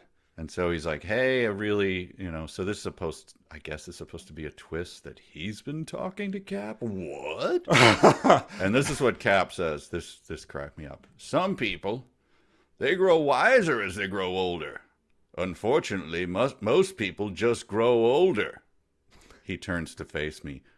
You're one of the ones who's just been growing up. Yes, I get it, okay? Because you're as stupid as... Yes, I know where this is going. I know how it ends. You didn't have to say... Well, I'm sorry. I'm sitting in my own pee. It's hard. Sometimes I repeat myself. Are you implying you're one of the ones that grows wiser? Because you've told the interrupting cow joke, said that you've pissed yourself, and made a confusing analogy about squeezing lemonade in people's you're supposed to shoot lemonade in your enemy's eyes or whatever. But yeah, this is presented as a gigantic twist in this book, which I'm left hard pressed to think of something to even compare it to, because it's so unimportant. It's Cap knows me well enough to know that this is what had to happen. He's known me all my life, having worked maintenance on my father's apartment building since before I was born. Before that, he worked for my grandfather doing the same thing. This pretty much guarantees he knows more about me and my family than even I do. So someone wrote in and compared him to Alfred in Batman. He's just he knew him since he was a boy, and he's raised him, and so he's the guy that has all these insights, which he drops in the with 2 chapters remaining in the book, in a way that impacts absolutely nothing. I once saw Kurt Vonnegut, the late Kurt Vonnegut, when I was in college. He came and spoke, and one of his shticks that he did was to analyze the plots of things by drawing a line, and then the plot points were like, and then Hamlet does this. Is that good or bad? Doesn't really matter, and draws the line a little bit so that every story is basically a straight line. this is particularly would have been. He's known Cap his whole life. Wow. Oh, that doesn't change any. That has no bearing whatsoever on the story. But he says he's been, absolutely no bearing. I mean, Cap knows about the dead child and the Rachel situation, has never has never given Rachel Tate, any sense that that's happening. He's just been like, the boy looks at you, he seems like he's taking a shine to you. Never being like, you should ask him about the, or Google this, or he has suffered a tragedy in his past that is making him act weird, and that's why he's doing this to you. So, yeah, I mean, I guess if you look at it that way, he's kind of a monster, just letting this relationship happen without giving her the heads up. Like, yeah, just dispensing folksy lemonade wisdom. Yeah. It's pretty obvious he had a tragedy in his past. And so yes. I think if you just ask him about it, he might finally tell you about it. Like, ask him pretty directly. I didn't want to say anything for the first couple of weeks because obviously it could have just been a fixation or a crush. But since you really do seem like you have something going for him, I do think you should just gradually ask him about the tragedy he suffered in his past. 6 years ago is when he suffered it. So you could look into it without asking him about it because it's clearly written about online. Now, when Clayton drowned in that horrible, tragic accident, I was, as it happens, was wiring his apartment building for 220, so I was unable to take the day off and go to the funeral or anything, so for me, it was just another day at work. But anyway, that's neither here nor there. I was being paid less than minimum wage. Anyway, the point is, I've known him a long time. Yeah. He has been paying me off books. He pays a lot of his employees off books, and I've been keeping receipts about all that. So if the blackmail file I have on Miles' father is quite substantial at this point in time, so I will put him away if he ever does fire me. That's why he lets me operate the elevators. That's my one request, because I'm senile. But if he ever stops that, I will blackmail him. Cap. So yeah, a pointless twist. And Cap says to Miles, like, you've got to go see Rachel. You got to see if she's happy. So if she is, you can give yourself permission to be happy. Which is, did that need to wait 6 years? Could you have, I mean, 2 years later? Could you dispense that homespun wisdom, Cap? Maybe 3? I don't know. Well, and then Cap leans forward and clasps his hands between his knees. I turn and look at him, seeing tears in his eyes for the first time in the 24 years I've known him. Which is, like Cap is just like, oh no, that's just eye boogers. I haven't cleaned my eyes. I'm quite roomy at this age. I live in filth, and that's probably pink eye. Yes. By the way, sorry for not crying at your 2-year-old son's funeral, as I was rather hungover, so hard to work up emotion at this point in time. I was tuning up in the parking lot, if you know what I mean. Chapter 37 bears another twist, but before we do that, I have a little twist of my own for you, which is that we do have some real or fanfic. Oh, come on. With this section. Yeah, I know. How is that possible? The book's done. Fanfic. Real fanfic. Real fanfic. Fanfic. Fanfic. Real fanfic. Real fanfic. All right, so this is real or fanfic, the segment we do that you killed on this section. On this book for the main part of it. But I want to reprise it here. But first, let's cover your statistics from Lucas. Okay. Who says, we may be finished with Colleen Hoover, but we have some fanfic stats to tally. Mike got 5 out of 5 on the first episode, then 4 out of 5, 3 out of 5, 4 out of 5, finishing with a commendable total of 16 to 20 out of 20, 80%. This means Ugly Love ties with Christmas Killer Affair for Mike's second best percentage on a book, the first being Edison's Conquest of Mars, which is quite surprising. His overall average has risen by a whopping 0.75 percentage points to 59.68. And if he does well in the next book, his average might rise above 60 again. He has been performing well for the last 3 books, and I hope his winning streak continues. Oh, thank you. Appreciate so this will not count in the main statistics because That's not fair. Ugly Love reviews. Okay. And you have to tell if they are real or fake, written by our listeners, the beloved Patreon jackals at patreon.com/372pages, where we do lots of stuff that you can't get anywhere else, like our Ugly Love mailbag we did last week. So I have a little more than usual because they're not as long. Okay. But here's number one. I stopped reading a while ago. My friend kept begging me to read again, so she had someone to talk about the books she read with. Well, I chose this one from her entire collection of books, and I absolutely fell in love with it.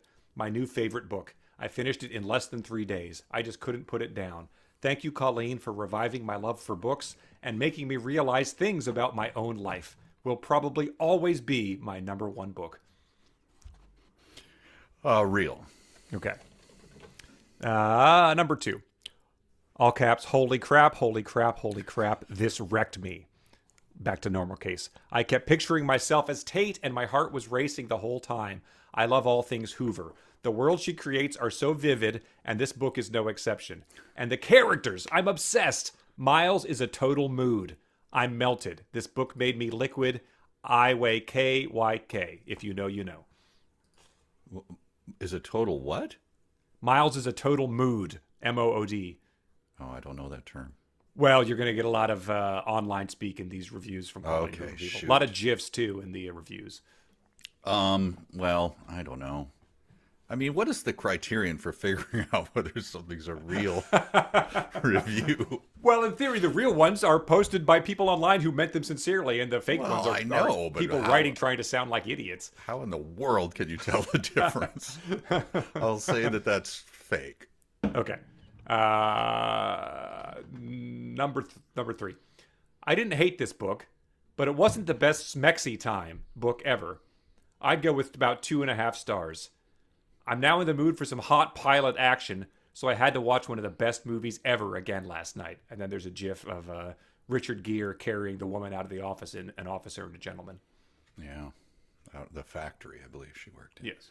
I just want to call attention to the term Smexy time.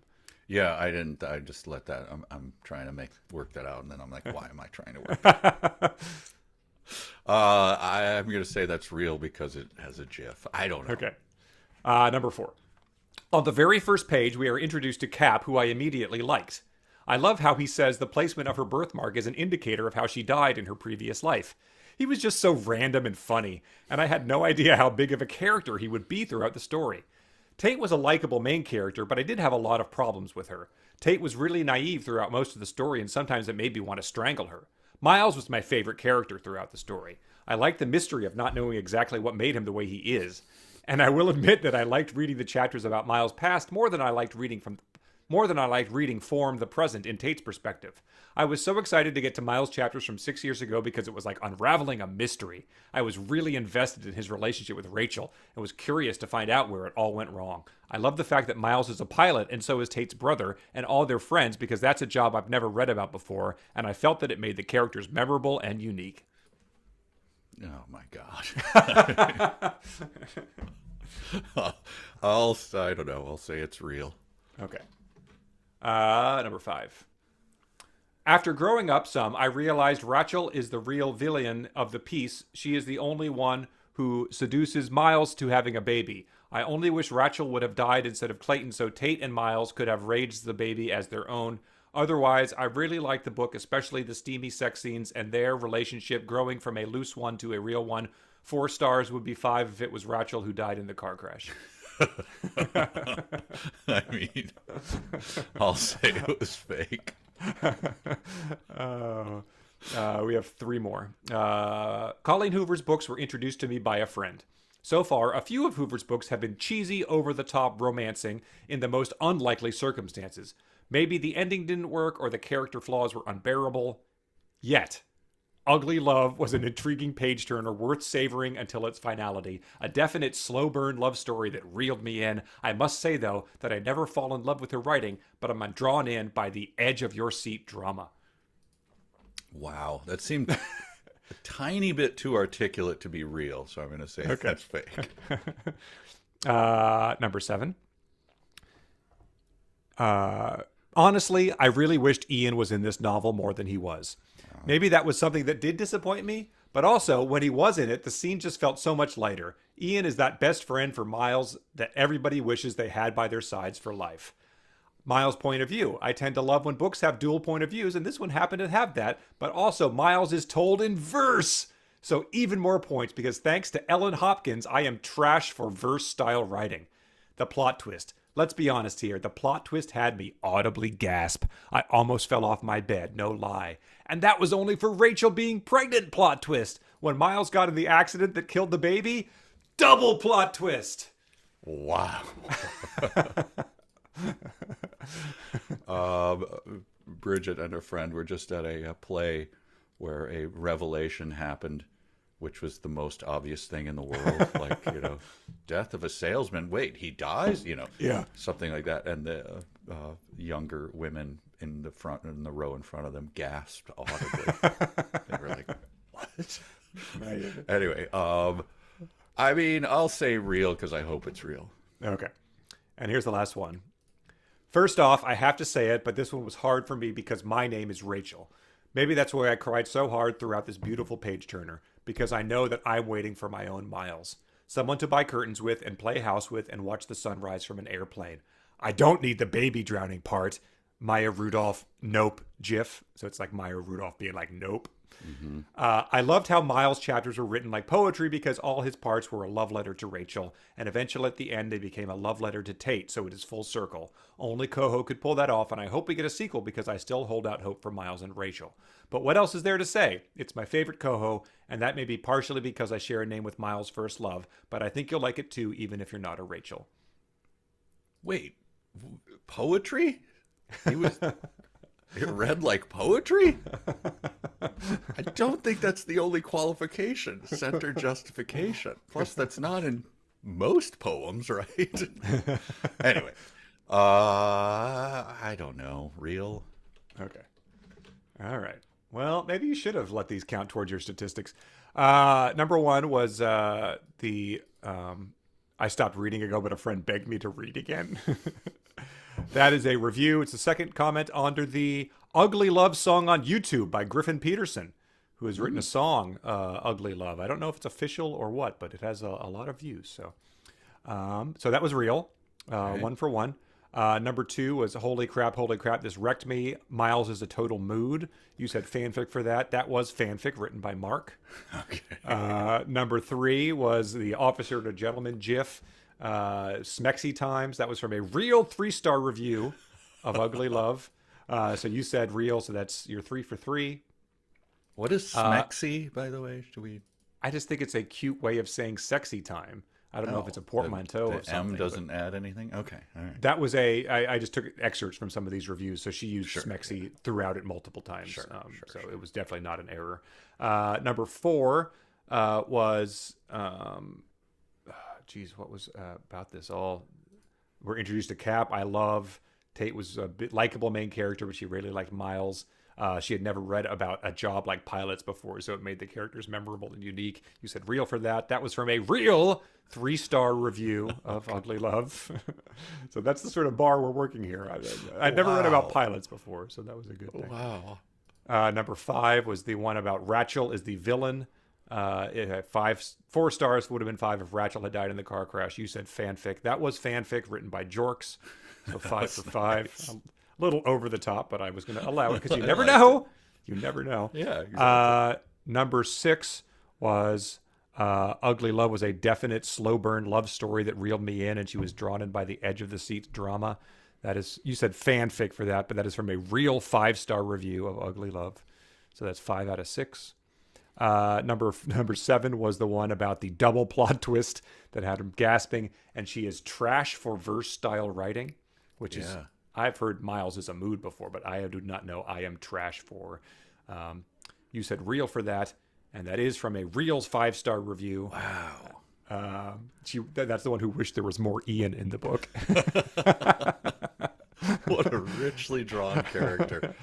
So 6 for 7. And then the last one was My Name is Rachel 2 with the Maya Rudolph. Nope, Jip, you said that was real, but that was one that I wrote yesterday to flesh this out. So 6 for 8, not bad. All right. Wow.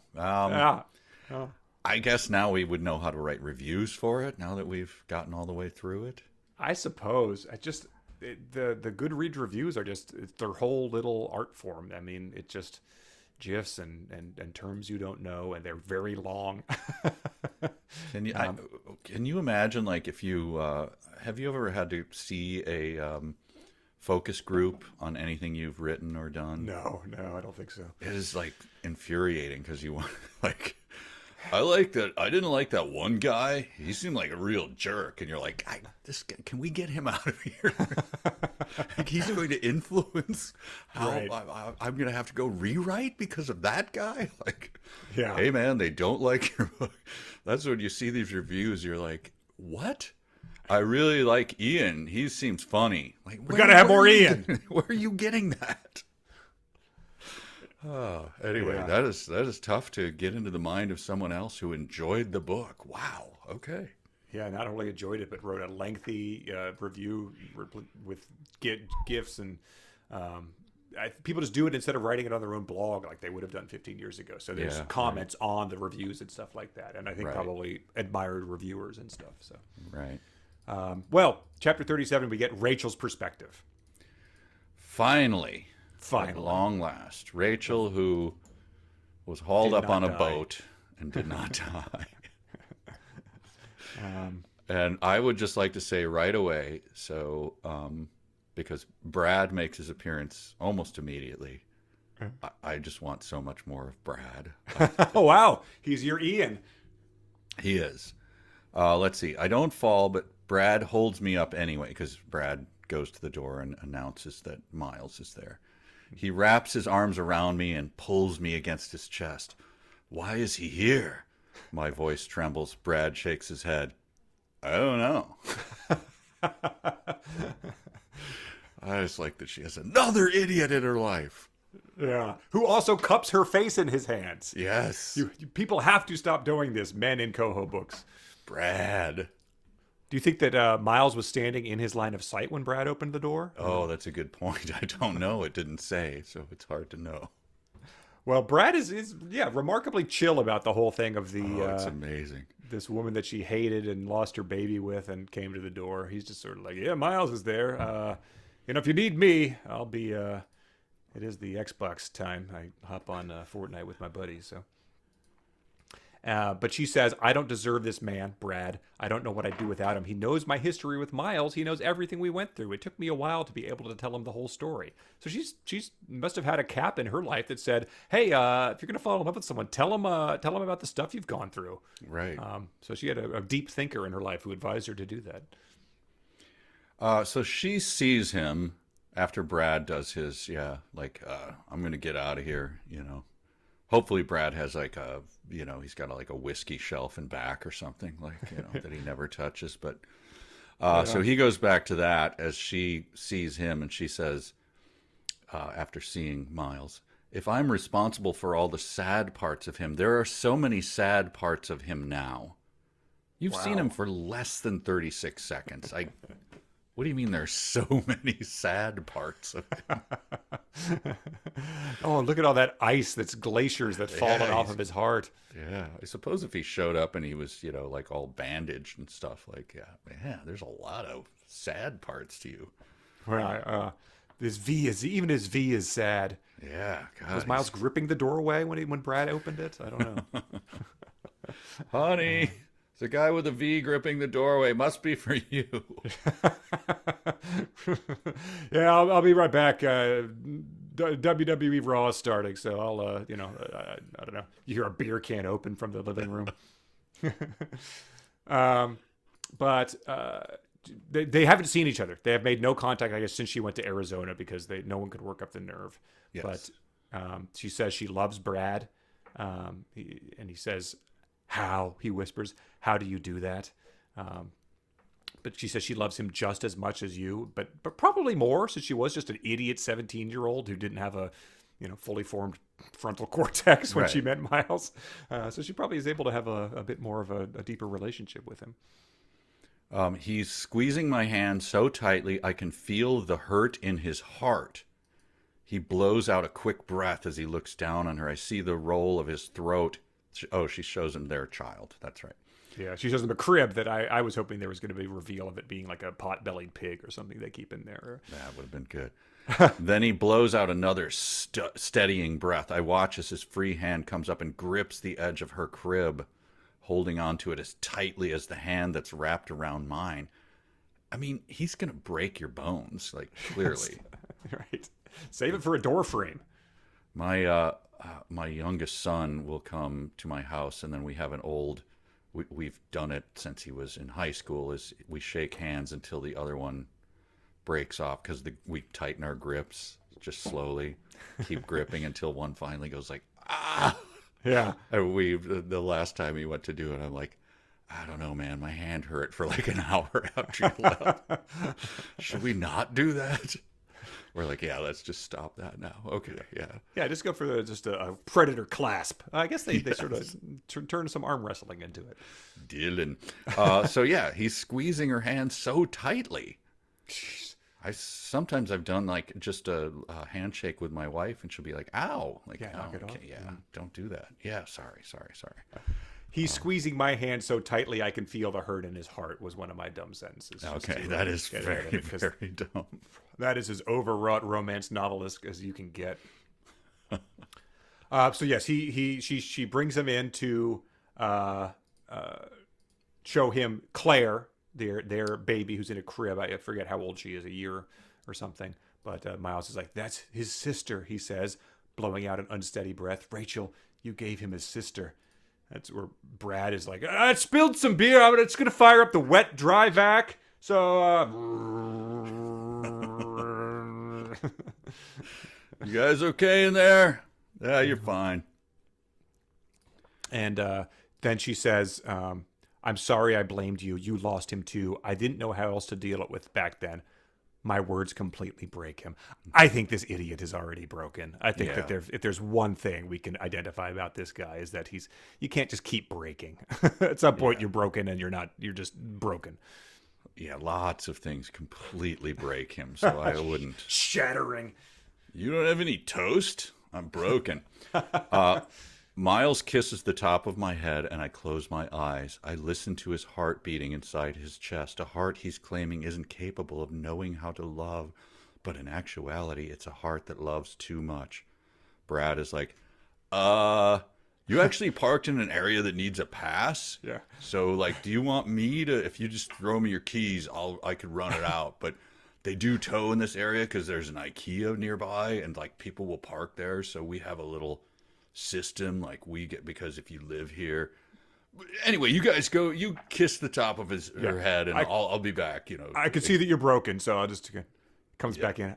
I have never driven an EV before, so I just want to make sure there's nothing different about this. I know they accelerate faster, so it's like, does it start moving when you take your foot off the brake? Is that how it works? Or don't take your lips off my wife's head. That's fine. That's cool. See that you're gripping her cheeks, and but wrestling is coming back from commercial in 45 seconds. So I would like to take care of this. I hear the tow truck is backing up. I really need to move your car. Just hang on. Because I'm okay with every other bit of this scenario. I would feel bad because I'm not going to pay if you do this. And like the HOA does, you still have to like pay to get your car out of the tow yard. But the HOA does frown upon it too. So I just don't want to have any tension with the board members. It is a little bit. It reminded me of my favorite thing. They sort of explain it in Casablanca, but where Rick sees Elsa for the first time since Paris when they left, and then the husband's just standing there, and they're like, "Rick, I never thought I'd see you." Like, "Yeah, I never thought I'd see you after what we did in Paris," and the guy's like, "Anyway, do you want to get another table?"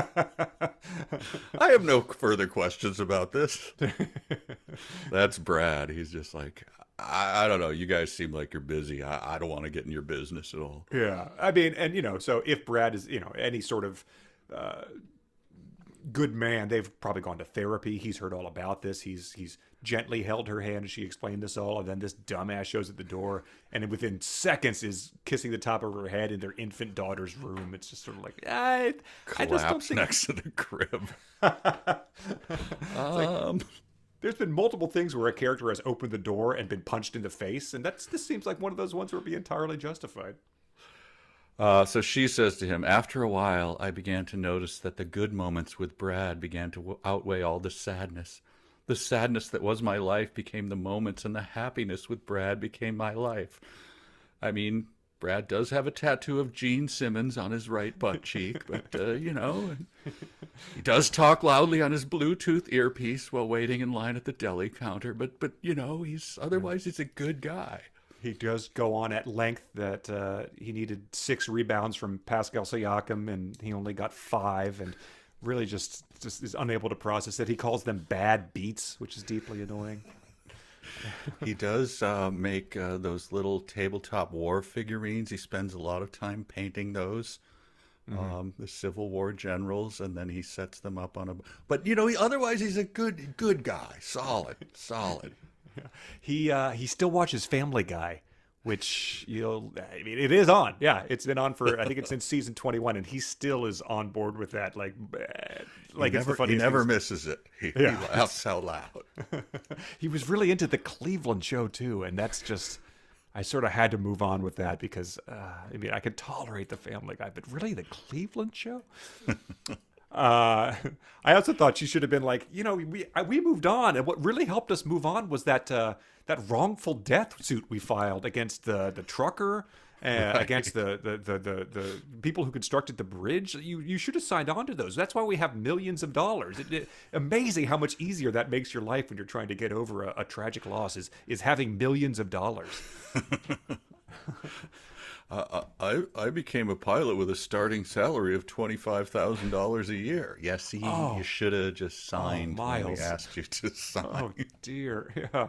It wasn't. You wouldn't even have to see us. Your father had power of attorney. Cap had power of attorney because he's known you all your life. Oh man. And then he wraps. This is from her point of view, as always. He wraps his arm around me and pulls my forehead against his lips. He kisses me long and hard before pulling back.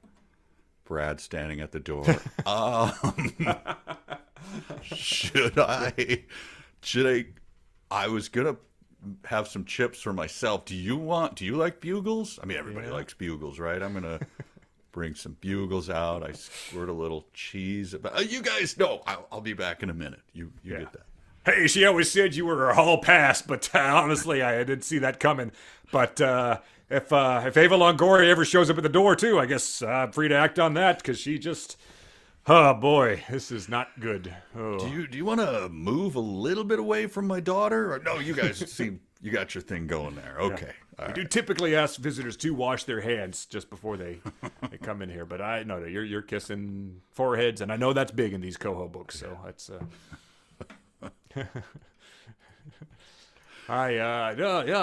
Looks like you work out. I keep saying I've been meaning to get into working out, but these double shifts at Applebee's aren't going to pick themselves up. So Rachel likes the dad bod. What can I say? Hat in his belly. She is licking the tears out of your V. That is, That's, oh boy. Wow. Ooh, that just doesn't seem like something she's doing for the first time. That seems like something that you wouldn't just think to do. She's done it before, what I'm picking up on here. That's. Anyway, I'm going to get back to painting my figurines, and you guys do whatever it is you're doing here. Yeah. If you like American Dad, that does come on after the Cleveland show. So we will be here. I have blocked off that time already. So then, as you might expect, and again, this just goes on. Yeah. But basically, like, oh, I found love again, and you should too, and blah, blah, blah, blah, blah. Yeah, she says, "You've got this, Miles." I say, repeating the same words he used to comfort me with, "You've got this." It's like, we all sort of stopped saying that. That was 6 years ago. That's like, it's like, quoting Borat 6 years after it came out. It wasn't good. Do I make you horny, baby? All right. You don't need to repeat that. Brad's ears perk up. Huh? Oh, Austin Powers, I'm one of those guys that thinks the third one is the best. I don't know. Yeah, I'm a little bit different. He pulls me to him and hugs me tightly. Thank you. He kisses me gently on the cheek before releasing me to stand up. I mean, I assume the crib is against the wall, so they really don't know that Brad isn't behind him, just gripping the door frame, trying to force a V out of what he's got going on. He makes his way down the hallway toward the living room, then turns to face me. Rachel, I'm so proud of you. And then he disappears down the hallway. Like Brad seeing him go, like, I was just mixing up some margs. You're not going to have one of these? Yeah, come on. Mixing up Mark's one hand, picking up the 5-pound weight he's got with the other one. Like, I was meaning to get back into this. Come on, cowboy. You're not going to let me drink alone, are you? It's 10 a.m., Brad. Oh, I don't know. I work the night shift. I don't really pay attention to that. Brad, you have a Rounders poster on the wall. Oh, great movie. Yeah. Don't splash the pot. Yeah, right, huh? You've never seen it? Oh man, you got to see Rounders. I got a HD DVD I can send you. Hang on. You have the Blu-ray of Arachnophobia? That's a funny movie, man. Scary and funny.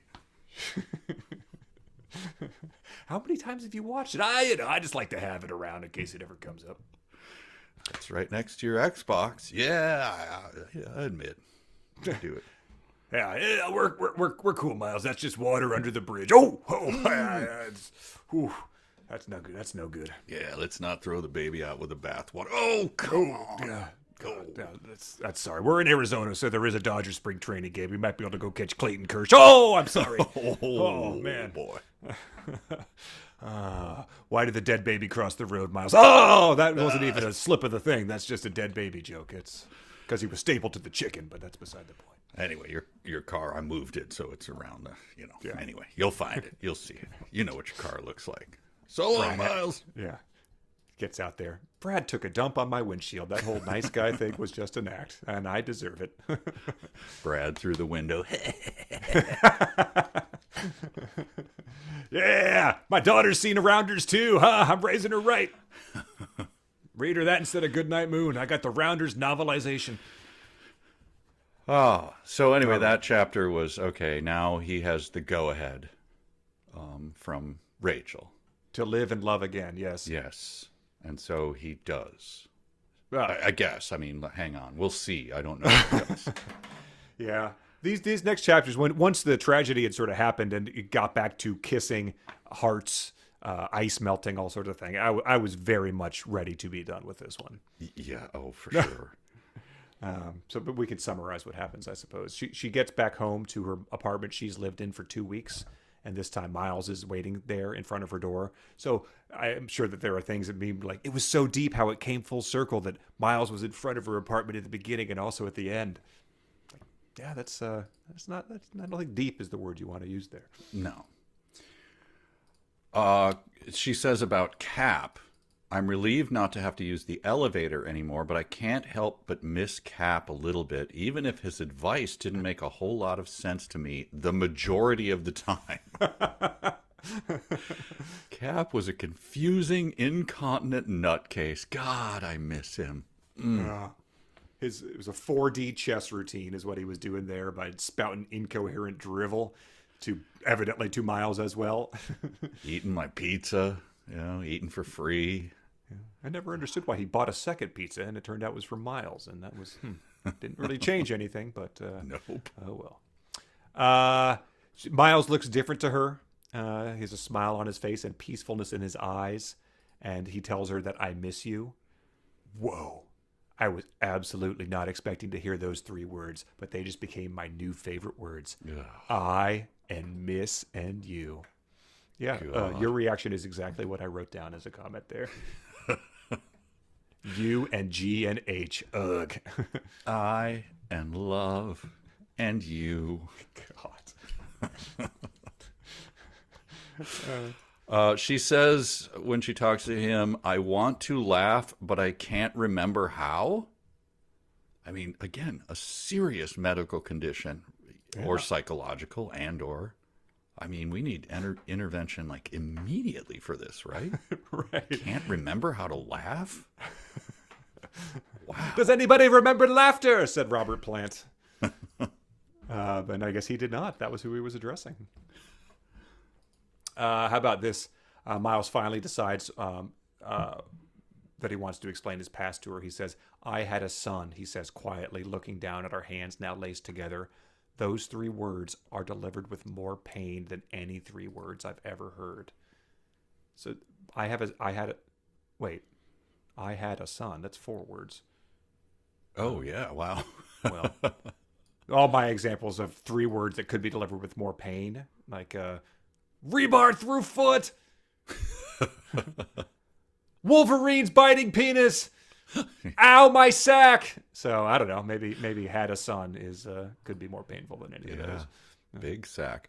I noted at this that so this is more pain than the previous time when she said it was the worst pain, the absolute worst. Oh wow, absolute worst. What comes after that? Absolute zeros as low So as this it goes. was well, okay. She does narrow it to any 3 words, even though it's 4. So yeah, Maybe it was I had a, and then he was fine by the time he got to son. yeah, that could be. And he says, "I will tell you everything about him, I promise. I also want to tell you about Rachel. I want you to know everything about my past." So it should take about 3 minutes. I mean, we were together for all of, like less than a year, and we just did it a couple times. We went to the beach once. Meantime, when I was on the road, oof, I was hitting everything that moved. She says, "I can tell those are some of the hardest words he's ever had to say." So painful, hard. Some of the worst, along with, "I like my English muffin toasted a little bit more than this." And folks, we're on the ground, but we don't have a gate yet, so hang tight, and we'll be just on the tarmac a little bit longer. I'll try to keep the air on for you, but I'm not sure. Those were pretty painful too, Those or the were pretty hardest. painful. I mean, That's why he always had to interject it there. Folks, we should been on the ground for 30 more seconds, but they're so hard that he has to do that. Yes. I had a son.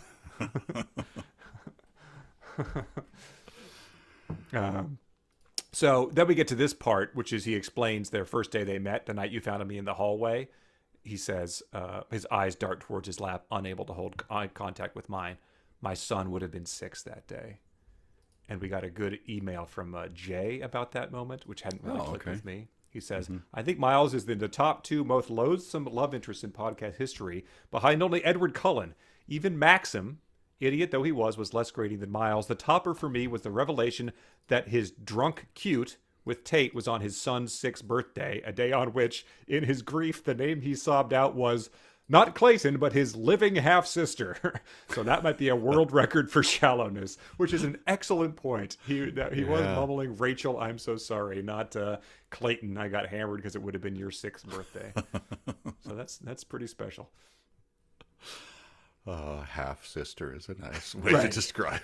That's yeah. No, we don't call her that anymore, says his dad. That was no, it doesn't happen. We got the marriage annulled, but we're not sticking with that. So he opens up to her and says, "Well, he tells me about his childhood and his past and how he met my brother and his relationship with Ian." And just like across the hall, Ian's like, "Yeah, baby, I got a mention. Shout out to your boy."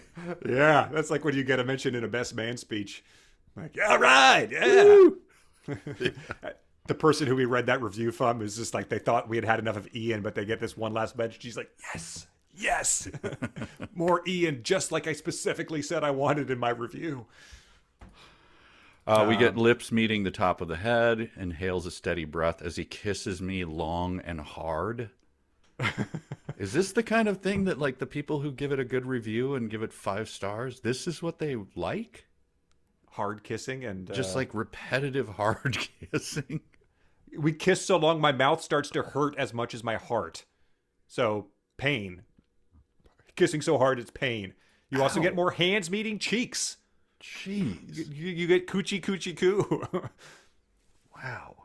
It is must be what you want, because evidently based on that bingo game, that's what happens in every single one of her books. So, jeez. And then doesn't he quote? We're leaping over this because it's so bad. He quotes Corbin, right? Yes. Yeah, or says something that sounds like he'd say it. Yeah, Corbin has 3 rules in there. You know, I'm not allowed to break your heart. I'm not allowed to break your damn heart. Oh, The Corbin. third just gets more from there. But anyway, I can't contain my laughter because that sounds exactly like something Corbin would say to him. So that Corbin, what a violent idiot. Like, it's nothing like clever or anything. It's just like, I'll kick your ass, you piece of crap. Yeah. That sounds like my Corbin. It's like, I'm not going to take rules or instructions for you because you knew nothing about me. We had an incredibly shallow work-based relationship. So, Yeah. I'm not going to take any sort of heed about your sister because you couldn't. You gave her no advice during all of this. I flew with you to Europe and we talked about like what kind of fish you like. You know, we never it never came up. He says, impossible not to acknowledge this part, but Miles laughs with me, and we take each other in for several quiet moments. I can see everything in his eyes now, every single emotion. So probably some of the ones we covered earlier, like taking the candy and getting the one you like. He can see that. Yeah. Miles, I say with a smile, you're looking at me like you fell in love with me. He shakes his head. I didn't fall in love with you, Tate. I flew. So, I mean, I assume she pulls back and she recoils at that moment and says, like, oh, Clayton got off easy. Yeah, this How- this is how long- obviously over, but I Yeah. mean, oh How my long have you God. had that one in your quiver, you sick, sick bastard? Oh. Analyzing it in general would be a mistake, but it's a. I think your focus group you were talking about earlier would flag that one as being like, can you not come up with anything else? Like, it doesn't make a ton of sense. We've only been thinking about it for a few seconds. Oh my gosh, that's all I got, and then that's the end of that, and then we get to the last chapter, right? The last chapter, yeah. There is an epilogue, but There's an epilogue, but I started to I admit I got lighter with my notes towards the end here. Oh yeah, I mean, there's not as much going on. They have been together for a couple months now. Miles stands in the doorway of his bedroom and watches her sleep. She does that every morning. She's here with him, so she's what starts my day off right. So I assume he's doing the doorway grip as he stands there and watches her sleep. Yeah. They've been dating for 6 months. And that's plenty long enough for me to realize she's not at all a morning person. So again, probably a detriment to her rarely mentioned job as a registered nurse, which is an important job that the health and well-being of a lot of people depend on. Yeah, it's not a bad thing when, like, it's not the worst thing in the world when I go to get a haircut and I get there at the appointed time and then I see the woman who's going to give my haircut. I see her come in the side door with her hair wet and a giant keys and sucking on a water bottle and like she's late. Yeah. That's not a big deal. Like, I don't love it. I wish I thought you were here already. I didn't know you were arriving at the same time. But, in the medical industry, I do want them to be ready. Oh man, it's not a morning person. I am not awake yet. Let me do this thoracic surgery on your 6-year-old. Oh, I am just beat. Whew. Ugh. Thursday night football, game night. That'll take a lot out of me. Woo. But then he wakes her up and is like, hit the road. We have a plane to catch. He's like, what do you mean we have a plane to catch? And they go down. Cap is waiting in the lobby. He has her juice in a to-go cup and our breakfast. I love the relationship they have. I was a little worried to reveal to Tate that I had known Cap all my life. When I finally told her, she was irritated with both of us, mostly because she assumed Cap was telling me everything she confessed to him. Again, just a stunningly unimportant plot twist that happens at the end of the book. Cap could have easily you've been walking past me for the whole time you've lived in this building. Why don't you take a seat? And he gives him advice that one time to go and do it, let alone just to have him being like, remember when you were 7 and you were in that school play about how to brush your teeth? Like, or if Cap had said, like, I'm an immortal wizard. Well, end the book now. Like, damn it. Come on, man. I'm a gnome. The standard thing in Colleen Hoover books. So he brings her up to, and this is like, okay, we knew this was going to happen. She said she wanted to watch the sunrise. Right. She does. He brings her up because it's And he brings Cap along too, because Cap has never been on an airplane. yes. Well, there's a reason Cap can't be on an airplane, at least without an adult diaper. But so finally maybe he put one on. I don't know. She immediately turns and looks out her window. Her palms press against the glass, and for 5 minutes straight, she doesn't move a muscle. She watches it the entire time, and I don't know how, but I felt even more in love with her at this moment. I mean, dude, she had hypoxia and died, clearly. This was like Payne Stewart all over again. Oh, dear God. Yeah. Cap is waiting for him to be able to interject here. Like, it was a great set. She's still watching. Still watching. It's been 3 minutes. Shh. Should I do something at this point in time? Because I mean, yeah, all my friends are dropping dead at a moment's notice as an 85-year-old. But sure, she's okay. I guess she's fine. Okay. And then, after they watch the sunset, he lands, and then he sends Cap to go get the boxes. He returns with the boxes, and he gives one to Tate, and she says, "Ah," and he says, "It's not what you think." Immediately opening the box to reveals the key, and he says, "Tate, will you move in with me?" She looks down at the key one more time and says 2 words that bring an immediate smile to my face: hell and yes. God. Pre and nup. And then he has another box, and he proposes. He says, "I want your mess. I want your clothes on my bedroom floor. I want your toothbrush in my bathroom. I want your shoes in my closet. I want your mediocre leftovers in my fridge." She laughs at that. So someone does remember Laughter, Robert Plant. Inappropriate laughter, a big part of this book. A lot of things we do. I was actually a little bit confused by... I mean, I know that he went to get the boxes, and I know what's happening, but he says, "I have to make sure that I can grab the black box." It's like, you are on an airplane. That is a weird thing to, like, just for 1 second, I'm like, Yeah. Pilot humor? I don't know. Yes, the black box. Yeah. We can't have that 5 minutes of silence. They're going to think there was some sort of thing I deleted up there, because that never happens on a plane. By the way, Cap can just come and go from the apartment as he wishes. Like, I have to let Cap out first, then you and I are going to go get breakfast, and, he's got to get back to the apartment. His job back there, not essential at all. Like, yeah. I mean, I know we've made that clear, but... Make work. Yes. Yeah. And then, nauseatingly, it goes back to Center Justified. Yes, because he does ask her to marry him. To break rule number 2 with him. And, it gets back from... It says, "Her love is beautiful," and it goes back to Center Justified. Well, her carriage return, love, italicized carriage return, is carriage return, beautiful, period. Carriage return. So that's why people were writing in and giving it 5 stars. Yeah. Her love is beautiful. She says to him, "Miles," she whispers against my mouth, teasing my lips with hers, "I've never made love in an airplane before."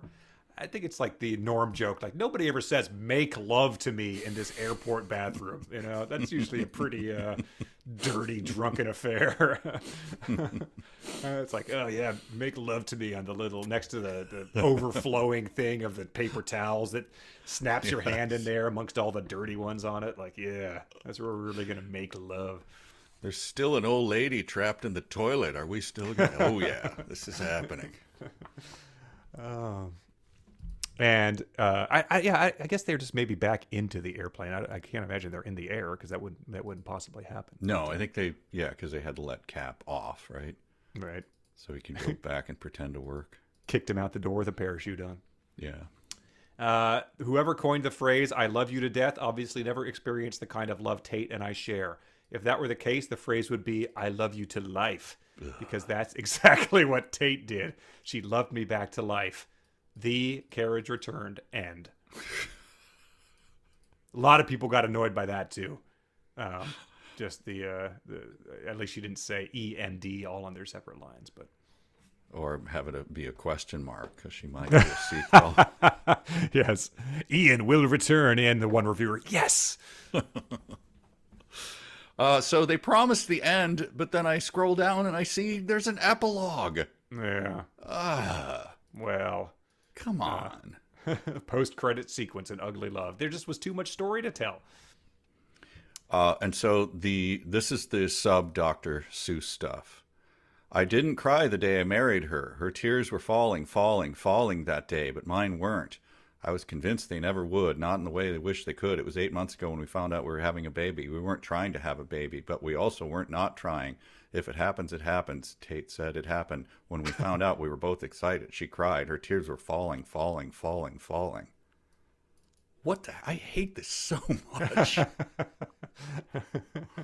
Yeah, it's just not. There's no justification. Not a justification pun here, but there's no justification for why you need to do that, other than maybe it sets this book apart from other ones she did. Maybe. You can't maybe. when you hit upon this idea, though. Again, it's someone in your life has to go, oh no, don't do that. Right.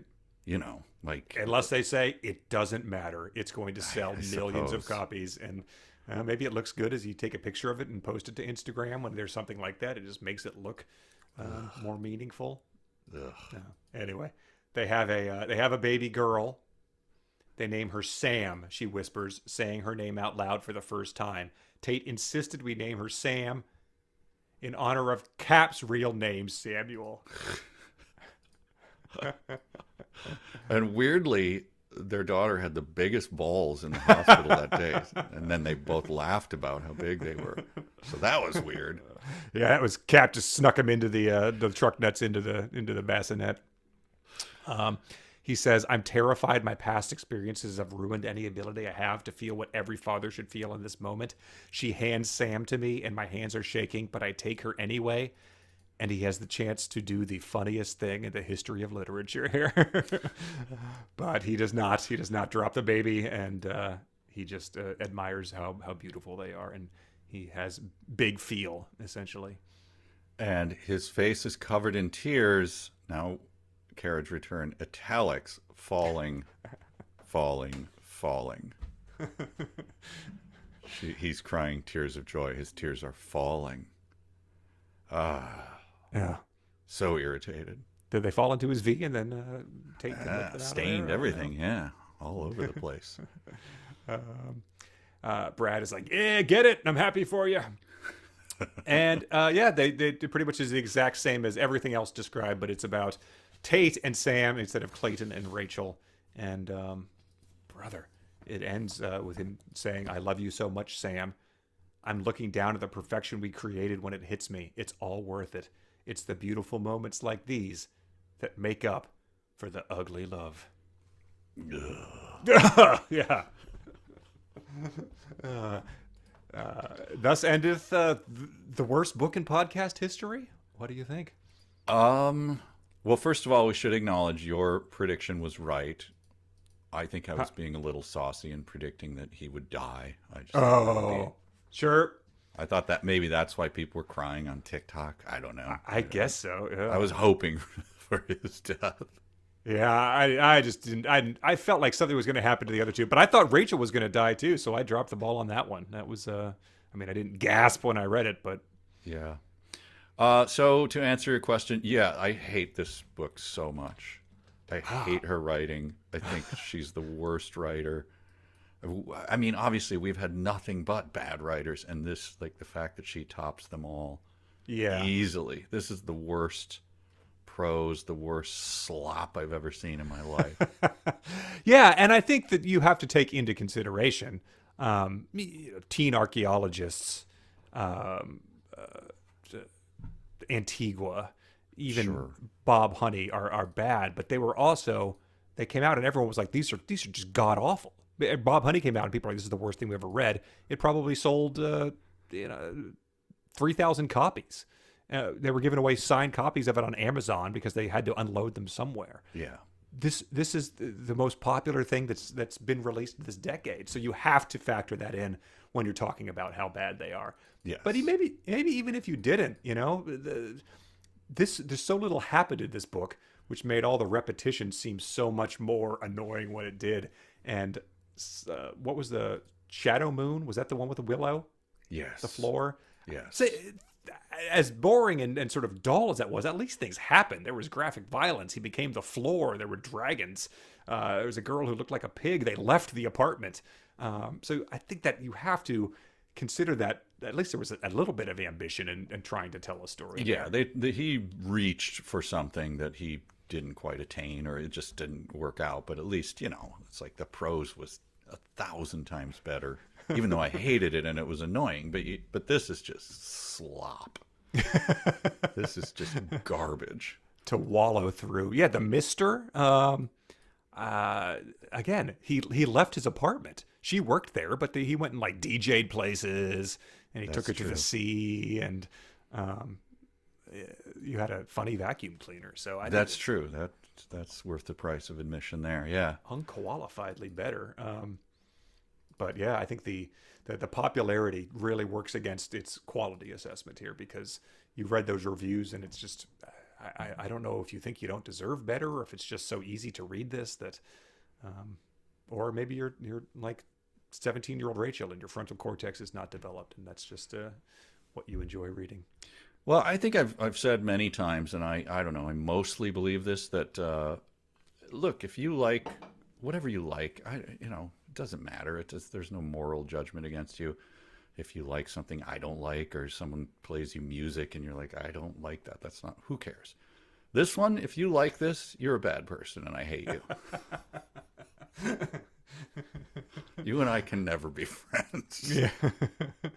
Wow. Didn't even say that about Ready Player One. Yeah. It just ain't going to work out. Look, let's just end it here, Yeah. And, but there could be defenders that could log on and do that, but it'd be hard for them to rebut our arguments using GIFs on a Zoom call. So I guess they'll never be able to. That's true. I don't actually mean that, but this comes close. This is hard to know how anyone could like reading this. It's really difficult to understand how they could. But yeah, in the beginning, when we read what people had to say about it, they're like, "Oh, we like reading them because we can read them so fast." So that could be part of it. You move on and you stop thinking about it. I don't know. Life is short. There's only so many things to read. I just can't imagine. And this one honestly did not seem short. It was parts of it that did, but by the time you got to those final chapters where the drama had been, the twists had been sorted out, it was just so by the book of what you knew was going to happen that there was nothing to really keep you going. And this is my own damn fault. I'm not blaming anyone for this. I have to actually read it. I'm looking, going, like, I can obviously skip this. Like, oh, I can't skip it because I have to talk about it. So I actually have to read it. Like, this was some of the most painful reading I've ever done. Yeah. And we read the Twilight fanfic one too. What was that called? What was that one called? My Immortal. That was painful as well. We read Bob Honey Who Just Do Stuff. I mean, well, that's garbage of a different kind. At least you're rooting through someone's garbage can like that, and you're like, wow, he has like half-eaten fish sticks, and he has this, like weird, and then here's some checks to like a magician. Like, wow, this is strange, but I'm picking through his garbage, and it's kind of interesting and weird and eclectic. This one is just like, oh my God. It's just Twinkie wrapper after Twinkie wrapper, and it's like nothing else. But I still have to dig through this garbage. And something like Caleb's Dream, as opposed to this, which was garbage, was terrible. Terrible. At least I don't think that if you took a random sampling of idiots off the street, anyone will be able to come up with that and do the way he did. It was a singular work that, and they weren't, not because of good things, but at least there was some outsider imagination there. This, I have a strong belief that just about anyone who has read a couple of books or tried their hand at writing something would be able to replicate this. And there's no craft or editing to it. So that's what makes it all the more baffling that this is what people have chosen to be like. This is going to be in every single bookstore and sell millions of copies. Right. We've said it many times. It's like the Room is something singular. No one says it's good. Well, except for Paul Scheer says it's actually good. But he just tripped somehow and made this thing that is the weirdest, funniest thing in the world. You couldn't make it again if you tried. Mm-hmm. But yeah, I agree. This one, if just like literally anyone, you could sit them down and go, just don't stop writing. And they'd be like, yeah, I don't like writing. I hate it. No, just keep typing. And at the end, they would have this book or something very similar. Yeah, just whatever's airing. Yeah. Lifetime movies that aren't Christmas related. Would have to be just this could be any of them with the names and occupations and location changed. Yeah.